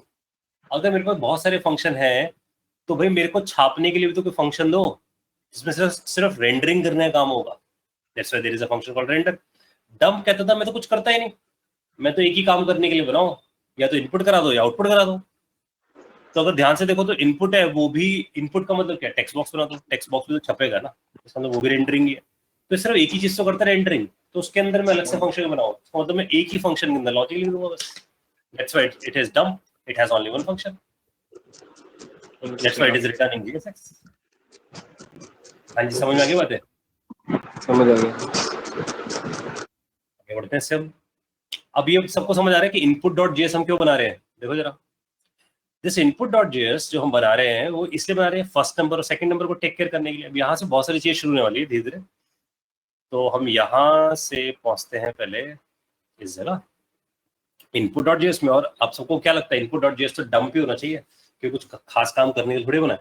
तो हम यहाँ जाकर लिखते हैं एक्सपोर्ट कॉन्स्ट इनपुट, और ये ऐसा, और we will write props here, ठीक है, and we will write return, and then I will say div, and inside this div I will say it's a label, एक लेबल आ जाए उसके साथ अच्छा सा, और div पे जाकर मैं क्लास लगा देता हूँ, class name that is form control. ये मुझे याद है क्लास फॉर्म कंट्रोल, ये बूटस्ट्रैप के डॉक्यूमेंटेशन पढ़ सकते हो।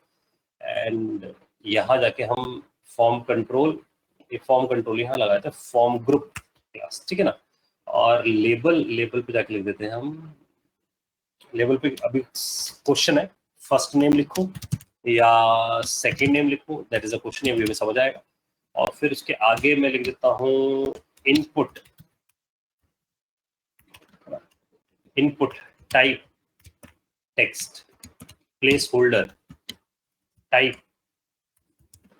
फर्स्ट नेम कह रहा हूँ, फर्स्ट नेम पे बोलना शुरू कर दिया मैंने, फर्स्ट नंबर गलत बोल दिया मैंने, फर्स्ट नेम फर्स्ट नंबर है ना पास, ठीक है। एक चैट विंडो हटा रहा हूँ मैं, ये इनपुट, और इसको यहीं बंद कर देते हैं, इसे यहीं बंद कर दिया, ठीक है। कुछ ऐसा आ जाएगा। इसके ऊपर हम लगाते हैं class name form control, make sense, ये लगा दीजिए हम लोगों ने इस पे। और चैट विंडो खोल रहा हूँ मैं, किसी का क्वेश्चन पूछ सकते हैं, तो ये मैंने बिल्ड कर दीजिए। और यहाँ जाकर आप सब जानते हो, we need to write import React from React, ठीक है, ये हमें मिल जाता है। अब हमें क्या करना चाहिए, इस इनपुट को यूज करना चाहिए, कहाँ यूज करें, कैल्सी में, क्योंकि कैलकुलेटर अब अगर आप ध्यान से देखो तो आपको समझ आएगा कि अगर मैं इसे ऐप में डाल देता तो ऐप में कैलकुलेटर का इनपुट आउटपुट और भी दुनिया जान की चीज शुरू होती है, हेडर फुटर मेन्यू और भी पता नहीं क्या क्या डाल देता मैं, उससे प्रॉब्लम होती है ना मेरे पास। तो ये प्रॉब्लम ना हो मेरे पास, दैट्स व्हाई मैंने कैलकुलेटर के अंदर डाल दिया। मैंने बोला कैलकुलेटर ये सारी चीजें देगा, तो ऐप खाली सिर्फ कैलकुलेटर को बुलाता है। तो एक समझना, एक हायर लेवल तरीके से काम चल रहा है। तो आप समझना कि अगर हम इसको प्रैक्टिकली सोचे तो कंपनी में कोई एक सीनियर बंदा, बॉस समझ लो, तो वो बॉस नीचे लेवल के जितने एम्प्लॉयज है ना उनसे बात नहीं करता, क्योंकि वो लो लेवल कम्युनिकेशन नहीं कराता। लो लेवल कम्युनिकेशन मतलब ये नहीं कि वो ईगोइस्टिक है बॉस, वो कहता है कि अगर मैं जाकर लो लेवल कम्युनिकेशन करूंगा तो मेरे को मैनेज करना पड़ेगा बहुत सारे काम को, तो इसलिए वो क्या करता है, उसके नीचे एक और बंदा हायर करता है। जो सपोज ये जो जितने भी एम्प्लॉयज हैं ये सब लेट्स से सेल्स डिपार्टमेंट के हैं, तो वो एक सेल्स हेड हायर करता है, यही होता है ना कंपनी में भी, तो एक सेल्स हेड हायर करता है। तो this boss component is more like your app component, and this app is going to talk to the sales head. Sales head is more like a Kelsey component, and Kelsey component can have different, so it is like an input or output or whatever, ठीक है। तो ऐसे components बनेंगे। तो अब आप समझो ना, इसको सिर्फ किससे बात करनी है, इससे टॉप लेवल, क्योंकि मेरे पास कैल्सी, इससे जाकर नीचे EMI कैल्सी से बात कर लेंगे, तो EMI कैल्सी फिर फर्दर लो लेवल बात करता रहेगा अपने आप, समझो। तो इससे क्या होगा, डेलीगेशन बहुत अच्छा रहेगा, ठीक है। यहाँ तक बात समझ आ गई सबको। तो अब हमें क्या करना है, हमें यहाँ से पहुंचना है इस जगह, तो वापस पहुंचते हैं हम इनपुट की तरफ, ठीक है। तो हमें रिएक्ट को यूज करना है। तो ये क्वेश्चन है हरीश का, रिएक्ट को और कंपोनेंट में इंपोर्ट करना पड़ेगा, इसका मतलब इसको तो हमने इंपोर्ट कर दिया, रिएक्ट को, कंपोनेंट को नहीं करना पड़ेगा ना, क्योंकि कंपोनेंट को तब करना पड़ता है जब स्मार्ट हो, क्योंकि स्मार्ट कंपोनेंट को यूज करता है, ठीक है ना। ये सिर्फ रिएक्ट को यूज करता है, सिर्फ JSX, उसका काम सिर्फ JSX वाला काम है, और कुछ काम नहीं है इसके पास, ठीक है। अब यहां से हमने ये बिल्ड कर लिया और इसे एक्सपोर्ट कर दिया। अब इसे एक्सपोर्ट किया तो हम इसे कैल्सी के पास ले जाते हैं, कैल्सी को बोलते हैं कैल्सी भाई इसको कॉल लगा ले। तो यहाँ गए हम, ध्यान देना, यहाँ गए, यहाँ जाकर बुला लिया हम लोगों ने इनपुट को, ये रहा इनपुट, एंटर मारा, ये इनपुट आ गया मेरे पास, ठीक है। ये TS वगैरह हटाओ, इसमें से कोई जरूरत नहीं है। अब समझ आए कैसे लिखा गया, डॉट डॉट क्यों लिखा गया, क्योंकि मैं बैठा हूँ कंटेनर में, तो कंटेनर से बाहर आना है, डॉट डॉट डबल डॉट बाहर आने के, फिर कंपोनेंट्स में गया और कंपोनेंट्स में इनपुट पे चला गया, मेक सेंस। तो हमने इनपुट यहाँ लिख दिया। अब इनपुट में 2 बार लिखना नहीं होगा, सोचो जरा, 2 बार क्यों, क्योंकि 2 बार टेक्स्ट बॉक्सेस आने वाले मेरे पास, ऐसा मैं लिख दिया। स्क्रीन पे जाके देखते हैं, तो स्क्रीन पे देखो फर्स्ट नंबर, प्रॉब्लम ये फर्स्ट नंबर आना चाहिए, फर्स्ट नंबर सेकंड नंबर। तो फर्स्ट नंबर सेकंड नंबर लाने के लिए बेटर है कि आप यहाँ पर पास कर दो नेम। तो हमने पास किया उस कंट्रोल का नाम, तो हमने यहाँ पास कर दिया फर्स्ट, यहाँ पास कर दिया सेकंड, ठीक है। अब ये जो नेम है वो उठ के कहाँ पहुंच गया होगा, यहाँ प्रॉप्स में, और प्रॉप्स में पहुंच गया होगा तो मैं लिख सकता हूं इस जगह प्रॉप्स डॉट नेम, ठीक है। और यहां पर भी क्या, इस जगह भी सेम चीज, प्रॉप्स डॉट नेम। तो अगर हम देखें, अच्छा ये गड़बड़ा रहा है क्योंकि ये इसलिए आ रहा है, थोड़ी सी बैक टिक में डाल दो आप इसे, ठीक है। तो इसको ये ऐसे रहने देते हैं, इसे ऐसे डाल देते हैं।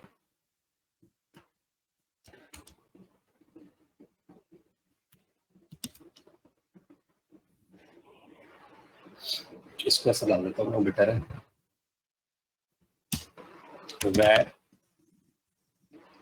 p मैसेज यानी कि प्लेस होल्डर का मैसेज, और प्लेस होल्डर का जो मैसेज है बैकटिक में डालते हैं, बैकटिक में लिख देते हैं टाइप और डॉलर करली ब्रैकेट प्रॉप्स डॉट नेम। तो टाइप फर्स्ट, फिर क्या नंबर हेयर से ये लिख दिया मैंने, और यहाँ से इसको हटा देते हैं। कितने सेक्शन ये हटाया, इसलिए करली ब्रैकेट लगाया और लिख दिया p मैसेज।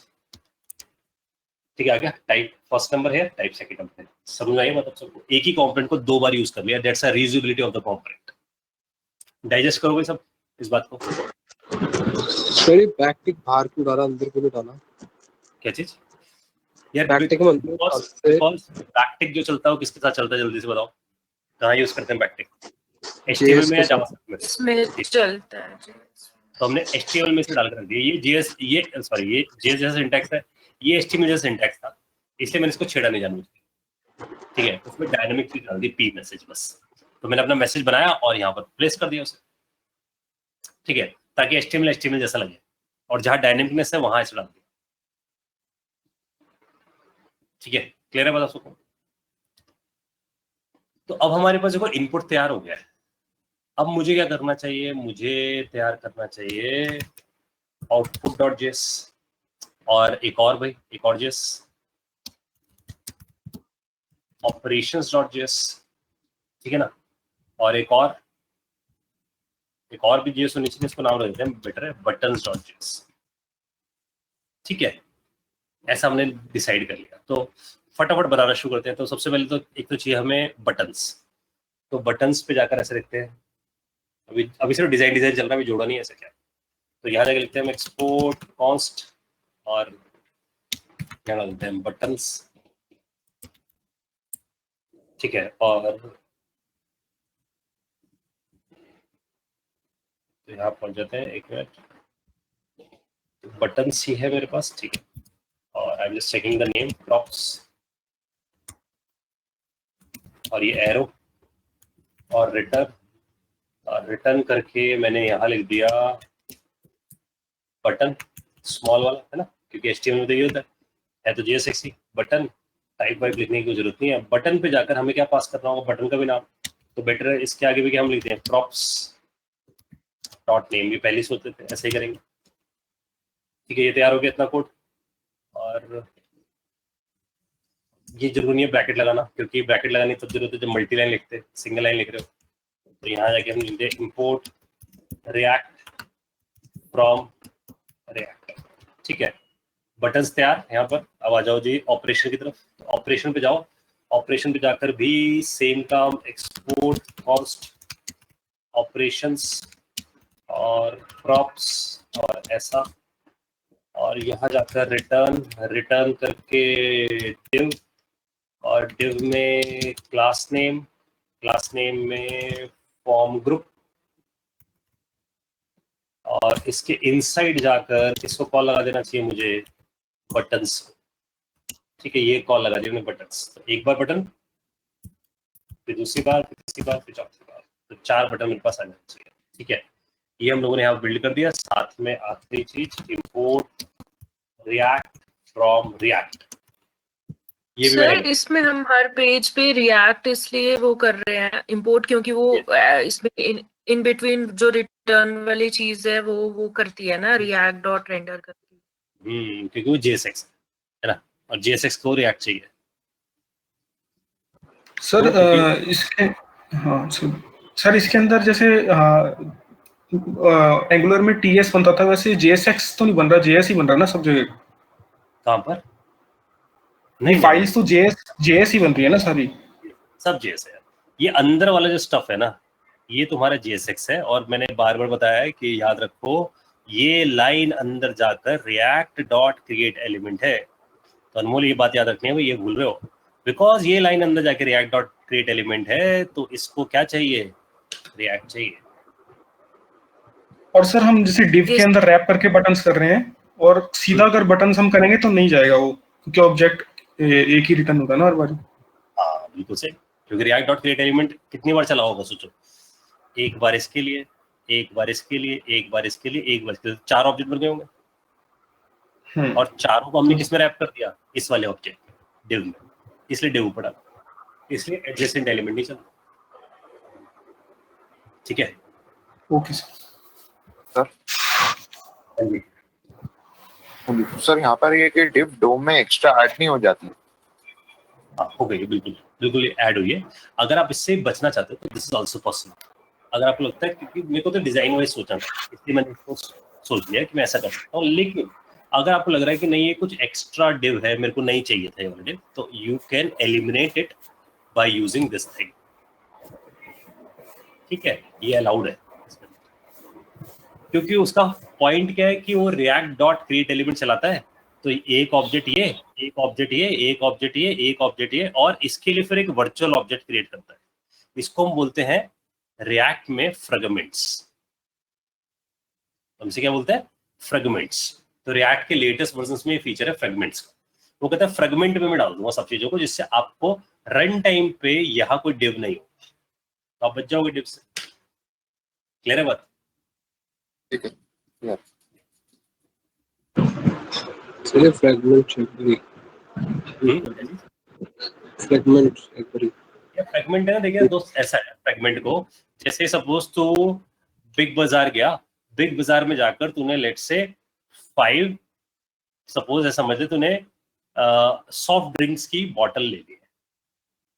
ठीक है, तो 5 सॉफ्ट ड्रिंक ले लिए, फिर मान ले 5 तूने स्नैक्स ले लिए, ऐसे करके तूने ऐसे करके 10 चीजें कुछ और ले ली, 5 चीजें कुछ और ले ली। अब ये सारी चीजें उठाकर तूने सोचा कि मेरे को कैरी करके ले जानी है, तो तूने कहा भाई मेरे को एक बैग दे दो जिसमें से डाल दो टेम्पररी। घर पे आया, घर पे आने का मतलब कि अब मैंने उन्हें रखना शुरू किया अलग अलग जगह पे इन सारी चीजों को, उसके बाद बैग को थ्रो कर दिया, फेंक दिया। तो fragment is like this. It means it is saying कि during the rendering time this will be get eliminated automatically, but because I want to wrap all the things inside a one bigger object, so temporarily it will create a bigger object जिसके अंदर से rap करता है, लेकिन during rendering it will eliminate this thing। ठीक है, तो instant of providing so many divs कि मैं div के अंदर डालता जाऊं, क्योंकि मैं जितने कॉम्पोनेंट तोड़ूंगा तो उसे एक div के अंदर डालना पड़ेगा। तो जैसे अपूर्व का क्वेश्चन आया था कि div मेरे को बार बार क्यों बनाने पड़ रहे हैं, मैं ना बनाऊंगा div, तो that is the answer। you will use something called fragment। और फ्रेगमेंट लिखने का शॉर्ट हैंड मैंने सिखाया सीधा आपको, ये लाइन। अगर आप ये लाइन नहीं लिखना चाहते तो आप इसके लिए लिख सकते हो रिएक्ट डॉट फ्रेगमेंट। स्टार्ट करो रिएक्ट डॉट फ्रेगमेंट, ऐसे रिएक्ट डॉट फ्रेगमेंट बंद करो, ये टैग है, तो ये टैग स्टार्ट बंद, या तो आप ऐसा लिखो, या इसका शॉर्ट हैंड है ये वाला सिंटैक्स जो मैंने आपके सामने लिखा है। हाँ जी, समझ में आई बात कि फ्रेगमेंट क्या कर रहा है? सर एक चीज पूछनी थी, फाइल का नाम और जो फंक्शन का नाम है, क्लास का नाम बोलूं या फंक्शन का नाम, एक ही बात है, चलो वो सेम रखना है। अच्छा है, कन्वेंशन है, बस नहीं रखो कोई फर्क नहीं पड़ता, लाइफ आसान और है सामने वाले की।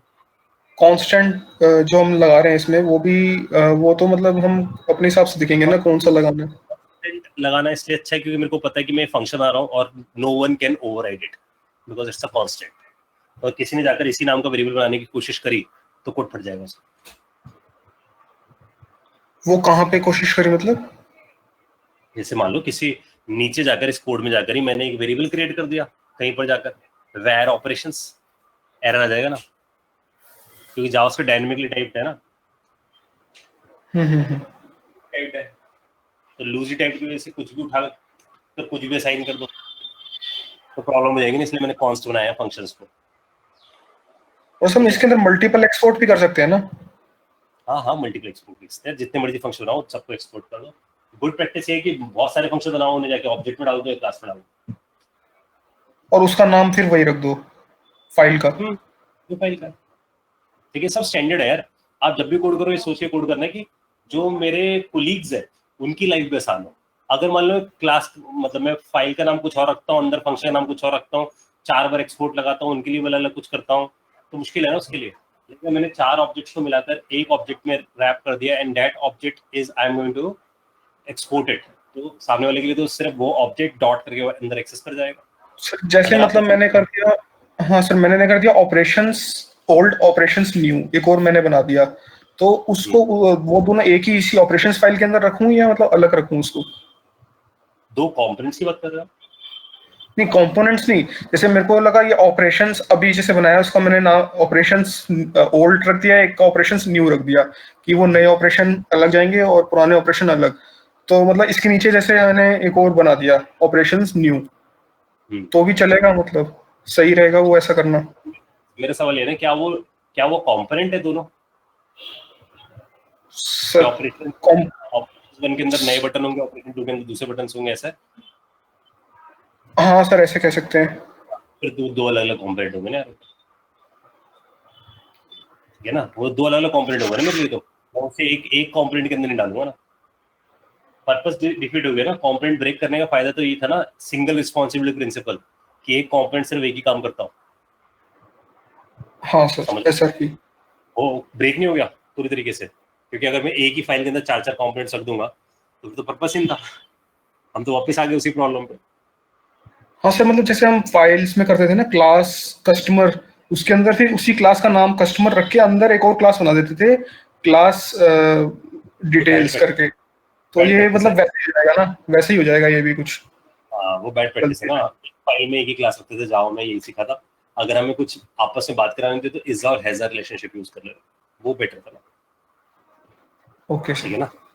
तो अगर सोचो ना, जावा में अगर तुम लिखते हो जाकर तो ऐसे लिखते हो ना यार कि स्ट्रिंग क्लास, तो सोचो स्ट्रिंग क्लास है तो उसकी फाइल का नाम भी स्ट्रिंग ही है, लेकिन स्ट्रिंग क्लास के अंदर कोई और फाइल मिल रही है तो एक्सेस करना उससे मुश्किल हो जाएगा ना, समझना मुश्किल हो जाएगा मुझे। तो same thing is one file one component, ऐसे चलता है। ठीक है, तो ये हमने बना लीजिए, बटन्स तैयार हो गए अपने पास, ऑपरेशंस भी तैयार हो गया। अब इस ऑपरेशंस को बुला लो कहाँ पर? ऐप के उसके अंदर, कैलसी के अंदर। तो कैलसी में गए, इनपुट आ गया अपने पास, यहाँ से हमने बुला लिया किसको? ऑपरेशंस। ये आ गया अपने पास ऑपरेशंस। स्क्रीन पे जाके चेक किया जाए तो कुछ बोल रहा है टीएस लग गया गलती से यहाँ पर, क्योंकि इसका ऑटो इंपोर्ट ऐसे ही काम कर रहा है। ये टीएस लगाया था मेरे पास, तो इसको हटाया था। टीएस टाइपस्क्रिप्ट हमने यूज कर रहे हैं। ये देखो, ये आगे छोटे छोटे से बटन्स। ठीक है, अब इस बटन्स पे अगर हम सोचें कि ये जितने अपने पास बटन्स आ रहे हैं, इन बटन्स पे कुछ नाम भी तो देना होगा ना। तो अगर हम यहाँ जाते हैं, यहाँ से पहुंचते हैं, कहाँ पर है भाई अपना ऑपरेशंस? तो ये रहा। और ऑपरेशंस पे अगर जाते हैं यहाँ से, दिस वन, यहाँ बटन्स है। और अगर हम यहाँ से बटन्स पे जाते हैं तो बटन पे ऐसा बटन रहा होगा, इसमें कुछ वैल्यू नहीं बनेगी, प्रॉप्स डॉट नेम में कुछ आएगा and we do not have the value. तो वो हमें वैल्यू देनी है, कहाँ से देंगे? ऑपरेशन से देंगे वो वैल्यूज। तो कैसे देंगे? तो यहाँ आप पास कर दो ऑपरेशन नेम, और यहाँ पास कर दो plus operation name minus operation name multiply operation name divide.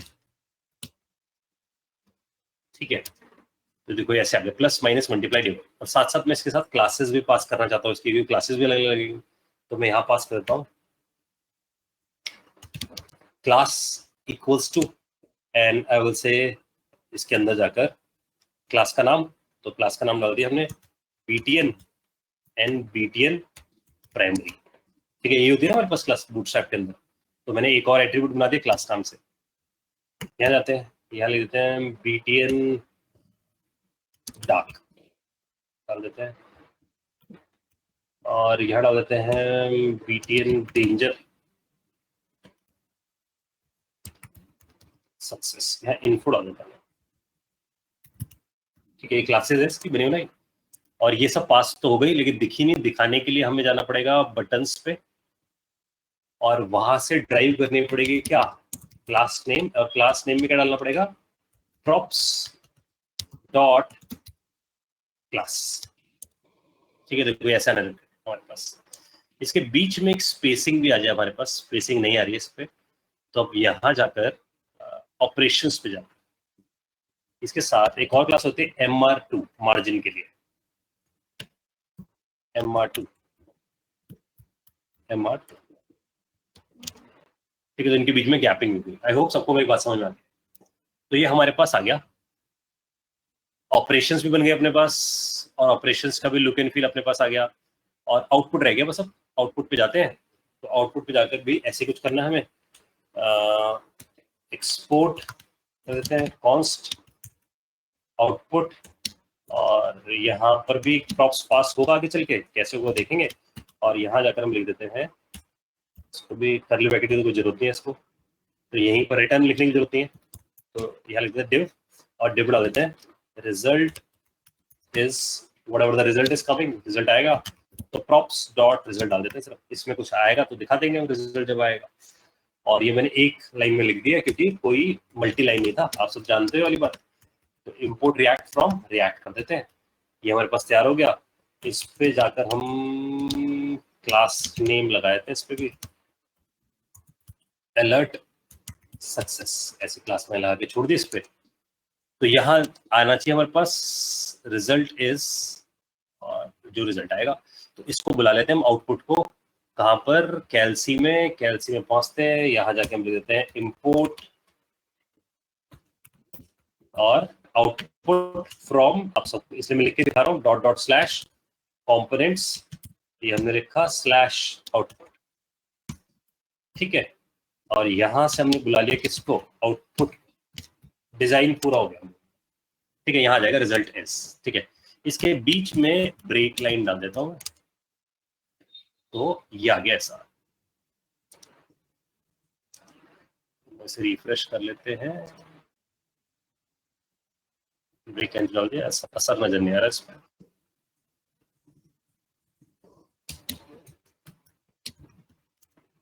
ठीक है जी, आ गया। तो रिजल्ट इज, ये हमारे पास रिजल्ट दिखना शुरू हो जाएगा इस जगह। आई होप यहाँ तक सबको समझ में आ गई बात की क्या हो रहा है इसके अंदर।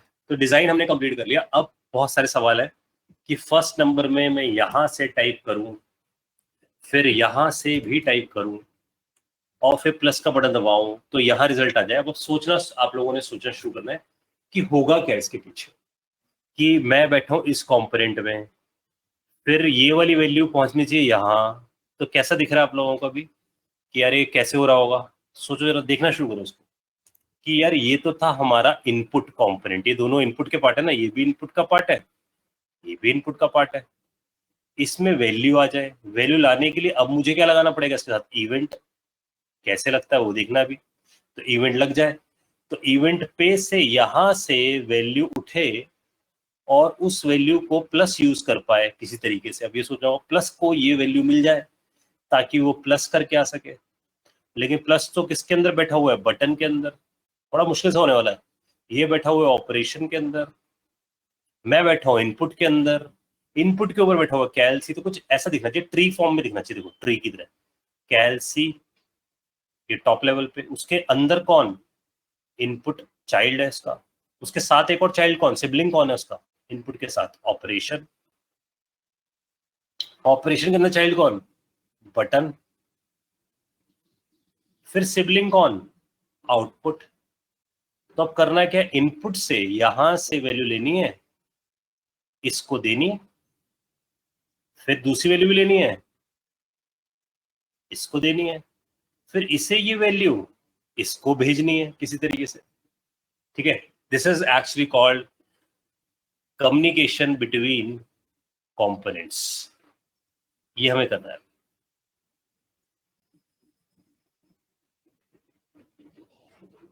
हाँ जी, सबको डाइजेस्ट हो रही है मेरी बातें, देखो इसमें कोई डाउट अभी तक,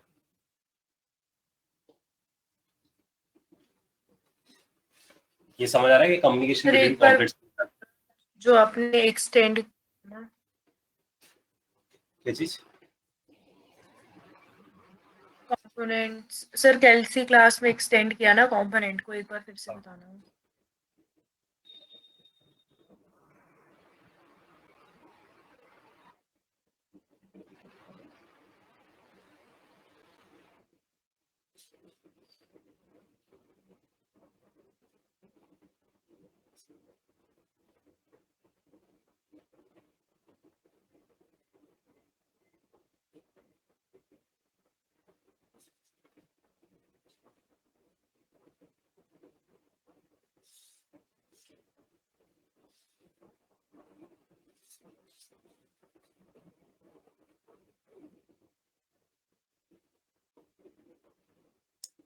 बोलो कोई डाउट इसमें।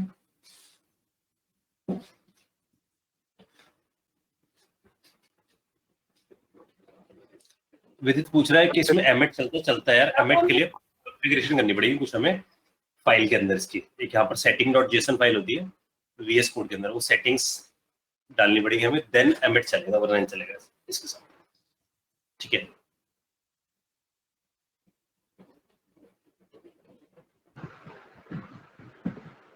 कंपोनेंट बताना तो जी क्या कंपोनेंट समझ आएगा वाला? देखो कंपोनेंट का फंडा क्या है, वो कह रहा है कि जो हम लोगों ने स्मार्ट कंपोनेंट बनाया ना, इट मस्ट इनहेरिट कंपोनेंट। अगर उसे स्मार्ट बनना है तो उसे किसको इनहेरिट करना पड़ेगा? कंपोनेंट को इनहेरिट करना पड़ेगा, देन ही वो स्मार्ट बन पाएगा। तो उस कंपोनेंट में से हमारे पास रेंडर नाम का फंक्शन आया है, तो हमने उस रेंडर फंक्शन को ओवरराइड कर दिया रेंडरिंग करने। ठीक है, ये अभी एक चीज है। इसके साथ साथ और भी चीजें इसी में से आएंगी कंपोनेंट के अंदर से। तो अभी बहुत सारी चीजें हमें कंपोनेंट के अंदर से मिलेगी। हमने सिर्फ डिजाइनिंग एंगल देखा है, तो डिजाइनिंग के हिसाब से हमें समझ आया कि कंपोनेंट में से रेंडर आया है और हमने रेंडर को ओवरराइड कर दिया, उसके अंदर जाके हमने अपना लॉजिक लिख दिया है, रेंडरिंग कर रहे हैं। ठीक है, अगर हम एक्सटेंड नहीं करेंगे कंपोनेंट को, भी never create smart component. Class based smart component नहीं बना सकते। ठीक है जी, और भी देखो, और भी डाउट? सर तो मतलब हम पहले भी तो यूज कर रहे थे ना, जैसे पिछले क्लास में हमने किया था जो हेडर और फुटर को। अभी भी किया है ना, देखो अभी बनाया है ना इनपुट और आउटपुट, ये तो छापने के लिए ना।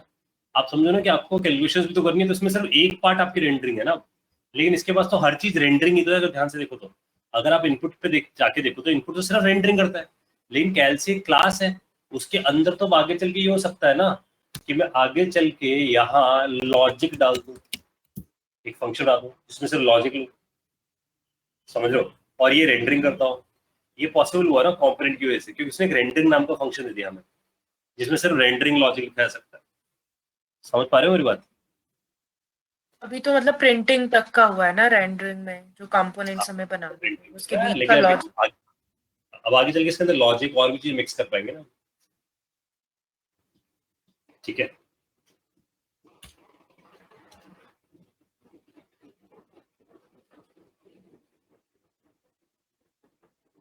जैसे मनीष ने पूछा कि मल्टी टाइप का इनपुट बॉक्स का मतलब है दो अलग अलग कंपोनेंट। या डेट ऑफ बर्थ का जो इनपुट बॉक्स होता है वो डेट कैलेंडर टाइप का होता है, समझ रहे हो?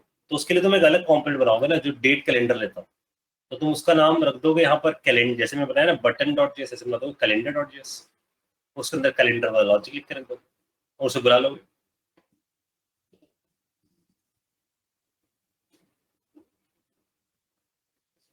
हाँ जी, समझ आ गई बात है? ठीक है, इसको भी ना मैं जानबूझ के भी आगे नहीं बढ़ा रहा, मैंने कहा पहले ये डाइजेस्ट हो जाए, क्योंकि अब इसके बाद प्योरली, यानी कल हम इसके ऊपर प्योर लॉजिक देख रहे होंगे, क्योंकि अभी तो अब तो असली काम शुरू होगा। अब असली काम क्या शुरू हुआ, ये आपस में कैसे बात करेंगे, डेटा कैसे एक्सचेंज करेंगे, तो काफी कुछ समझने वाले हैं। और इसके अंदर डीप डाइव होगा इस बार, क्योंकि बहुत सारा काम, अगर ध्यान से देखो तो इनपुट का काम हम खत्म कर चुके हैं, आउटपुट का काम भी खत्म कर चुके हैं, बटन का काम भी खत्म कर चुके हैं, लेकिन जो पूरी कैलकुलेशन करने वाला है उस पर कुछ शुरू नहीं किया है, उस पर सिर्फ प्रिंटिंग करी है। तो कल इस पे बहुत काम होने वाला है कैलसी पे, जिससे और आंसर मिल जाएगा कि स्मार्ट क्यों है और उसने कंपोनेंट को इनहेरिट क्यों किया। ठीक है, यहाँ तक क्लियर हो गया सबको? तो मैं अभी आज का सेशन यहाँ वाइंड अप कर रहा हूँ, और जिनका Node.js है वो 2:30 पे फिर से ज्वाइन करेंगे। थोड़ा सा ब्रेक है आप लोगों के पास, 2:30 पे फिर से ज्वाइन करना है, then we start the Node.js। तो Node.js शुरू हो जाएगा आप लोगों का। अभी हम लोगों ने सिर्फ कैलकुलेटर डिजाइन पूरा खत्म कर लिया है, आपस में कॉम्पोनेंट्स बनाने समझ गए, कॉम्पोनेंट्स को तोड़ना सीख गए और प्रॉप्स भेजना सीख गए। इतना हम लोगों ने काम अच्छे से कर लिया, बूटस्ट्रैप इंटीग्रेट कर दिया। अब हमें जाकर फाइनली इसके ऊपर कम्युनिकेशन करना शुरू करना है। It is a part of the next class. ठीक है, इस कोड को मैं शेयर कर रहा हूँ आपको, आप इस कोड को पिक करो अपने गिट पे से, गिट पे डाल रहा हूँ मैं से, गिट पे सेम रिपोजिटरी में जा रहा है आप लोगों का कोड, तो यहां से आप इसे पिक करो, मन में आपका कोड।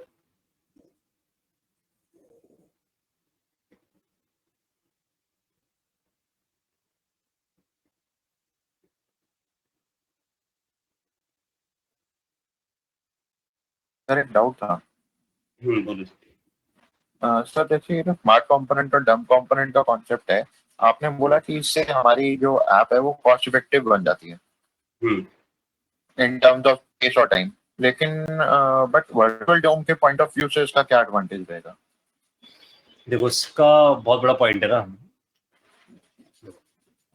अगर मेरे पास एक एप्लीकेशन है जिसमें चेंजेस हो रहे हैं मेरे पास, मैं एक बार एक नया पेज खोलता हूँ। तो सोचना ऐसे कि अगर मेरे पास एक एप्लीकेशन है उसमें ये स्मार्ट कंपोनेंट है, उसके नीचे मान लो ये डंप है, फिर ये भी डंप है, फिर मान लो फिर डंप है, फिर मान लो कहीं जाके स्मार्ट है, ठीक है, फिर इसके नीचे फर्दर डंप्स है, ये 3 डंप्स बैठे। अब सब समझ आ जा रहा है, बिकॉज ये स्मार्ट है तो इसका मतलब इसमें कैलकुलेशन है, ठीक है। ये पूरा इसको समझो it's a tree, it's a bigger tree, ठीक है, बिकॉज कॉम्पोनेंट से ब्रेक होने के बाद ये क्या हुआ, ये छोटे छोटे ट्री में डिवाइड होता है। अब इस थॉट को लेके चलना, ये जो कैलसी आपका ये वाला, ये मतलब सॉरी कैलसी कैलकुलेशन कर रहा है, तो ये पूरा ट्री आपके पास। अब सपोज अगर इसमें कैलकुलेशन है तो इसने जाकर एक्स प्लस प्लस कर दिया, अगर एक्स प्लस प्लस हुआ और मेरे को ये एक्स को छापता है, ये वाला कॉम्पोनेंट एक्स को छापता है, तो जैसे इसमें चेंज होगा तो ये क्या करेगा, ये अपने आप री रेंडरिंग को चला देगा। ध्यान सुनना, री रेंडरिंग को चला देगा। अब बिकॉज ये यहाँ चेंज हुआ होगा तो इसके अंदर मान लो A component, B component, C component है, तो ये स्मार्ट कॉम्पोनेंट सिर्फ इफेक्ट किस पे डाल सकता है, ए बी सी पे, इससे ऊपर वाले किसी कॉम्पोनेंट पे इफेक्ट नहीं डालेगा। तो इसका मतलब आपकी स्क्रीन में सिर्फ रेंडरिंग कहाँ तक होगी, सिर्फ इस एरिया तक होगी। मेरी बात समझ आ रही है आपको? रेदर देन कि आपने पूरे पेज को रीपेंट किया, आपने सिर्फ इतने वाले सेक्शन को रीपेंट किया।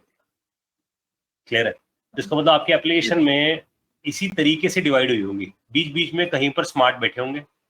जब भी वो चेंज लेते होंगे तो आप समझना इस साइकिल में, जैसे यहाँ स्मार्ट बैठा हुआ है तो जैसे इसने चेंज किया इसने अपने नीचे तक से इफेक्ट डाला, समझ रहे हो? तो अगर फिर ऐसे ही यहाँ कोई नीचे साइकिल में बैठा हुआ है, इसने इसमें चेंज हुआ तो इसने सिर्फ अपने नीचे तक इफेक्ट डाला। क्लियर है मेरे बात? तो इसलिए परफॉर्मेंस बहुत बड़ी हो जाएगी ना हमारे पास, इसलिए हमने तोड़ दिया एप्लीकेशन को छोटे छोटे कॉम्पोनेंट्स में, ठीक है। लेकिन अभी एक लूप होल है। लूप होल क्या है कि अगर ये स्मार्ट है और इसमें चेंज हो गया तो ये पूरे को छाप देगा, पेंट कर देगा। That's a bug right now, ये रिएक्ट का इशू है। इसको भी हम सॉल्व करेंगे कि भाई हम इसको कैसे बचा सकते हैं। तो दैट इज अ परफॉर्मेंस। इसका मतलब हमें समझना है कि रूट लेवल पे अगर स्मार्ट बिठा रखा और वहां चेंज हुआ तो नीचे तक सब रीरेंडर करके आ जाएगा, क्योंकि सब चाइल्ड है ना, वो भी तो इफेक्ट हो जाएंगे उससे। तो हमें इसलिए समझना होगा कि हम डिजाइन कैसे करें एप्लीकेशन को। तो अभी काफी सारी स्ट्रेटेजीज है, तो सिर्फ स्टार्ट है, हम लोग बिगनिंग पे बहुत, ठीक है जी। तो एक बार मैं ये शेयर करता हूँ। मैं आपको क्या शेयर नहीं कर रहा हूँ, सबको node modules, git ignore, git package log, JSON, read me, ये सब नहीं चाहिए आपको। चाहिए सिर्फ ये src पब्लिक और पैकेट.json, ठीक है। पैकेट.json भी अभी देखा है तो किसी काम के लिए, तो आपको चाहिए सिर्फ src। अल्टीमेटली मैंने तीनों चीजें डाल दी है। अपने पे पहले प्रोजेक्ट क्रिएट करना, फिर src को रिप्लेस कर देना, ठीक है। और ये कोड मैं यहाँ शेयर कर रहा हूँ आप लोगों को, सेकेंड ऐप।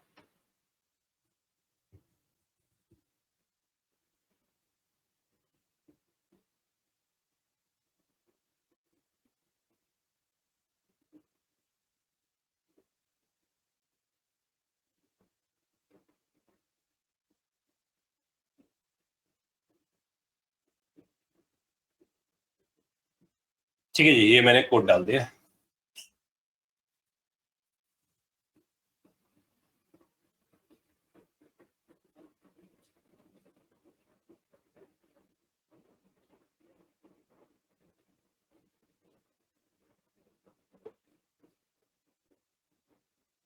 ठीक है, फिर हम मिलते हैं 2:30 जिनका नोट जेस का सेशन है। तो ये कोड आ गया आपका इस जगह, ठीक है, सेकंड ऐप नाम से।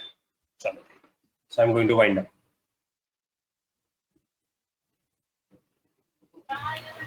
अब भाई वाली स्टार्ट हो गई, 15 मिनट का गैप। 2:30 स्टार्ट है। कौन लेगा? पेंटिंग पूछ, मम्मी ने पेंटिंग कहाँ रखी थी? अरे वो काम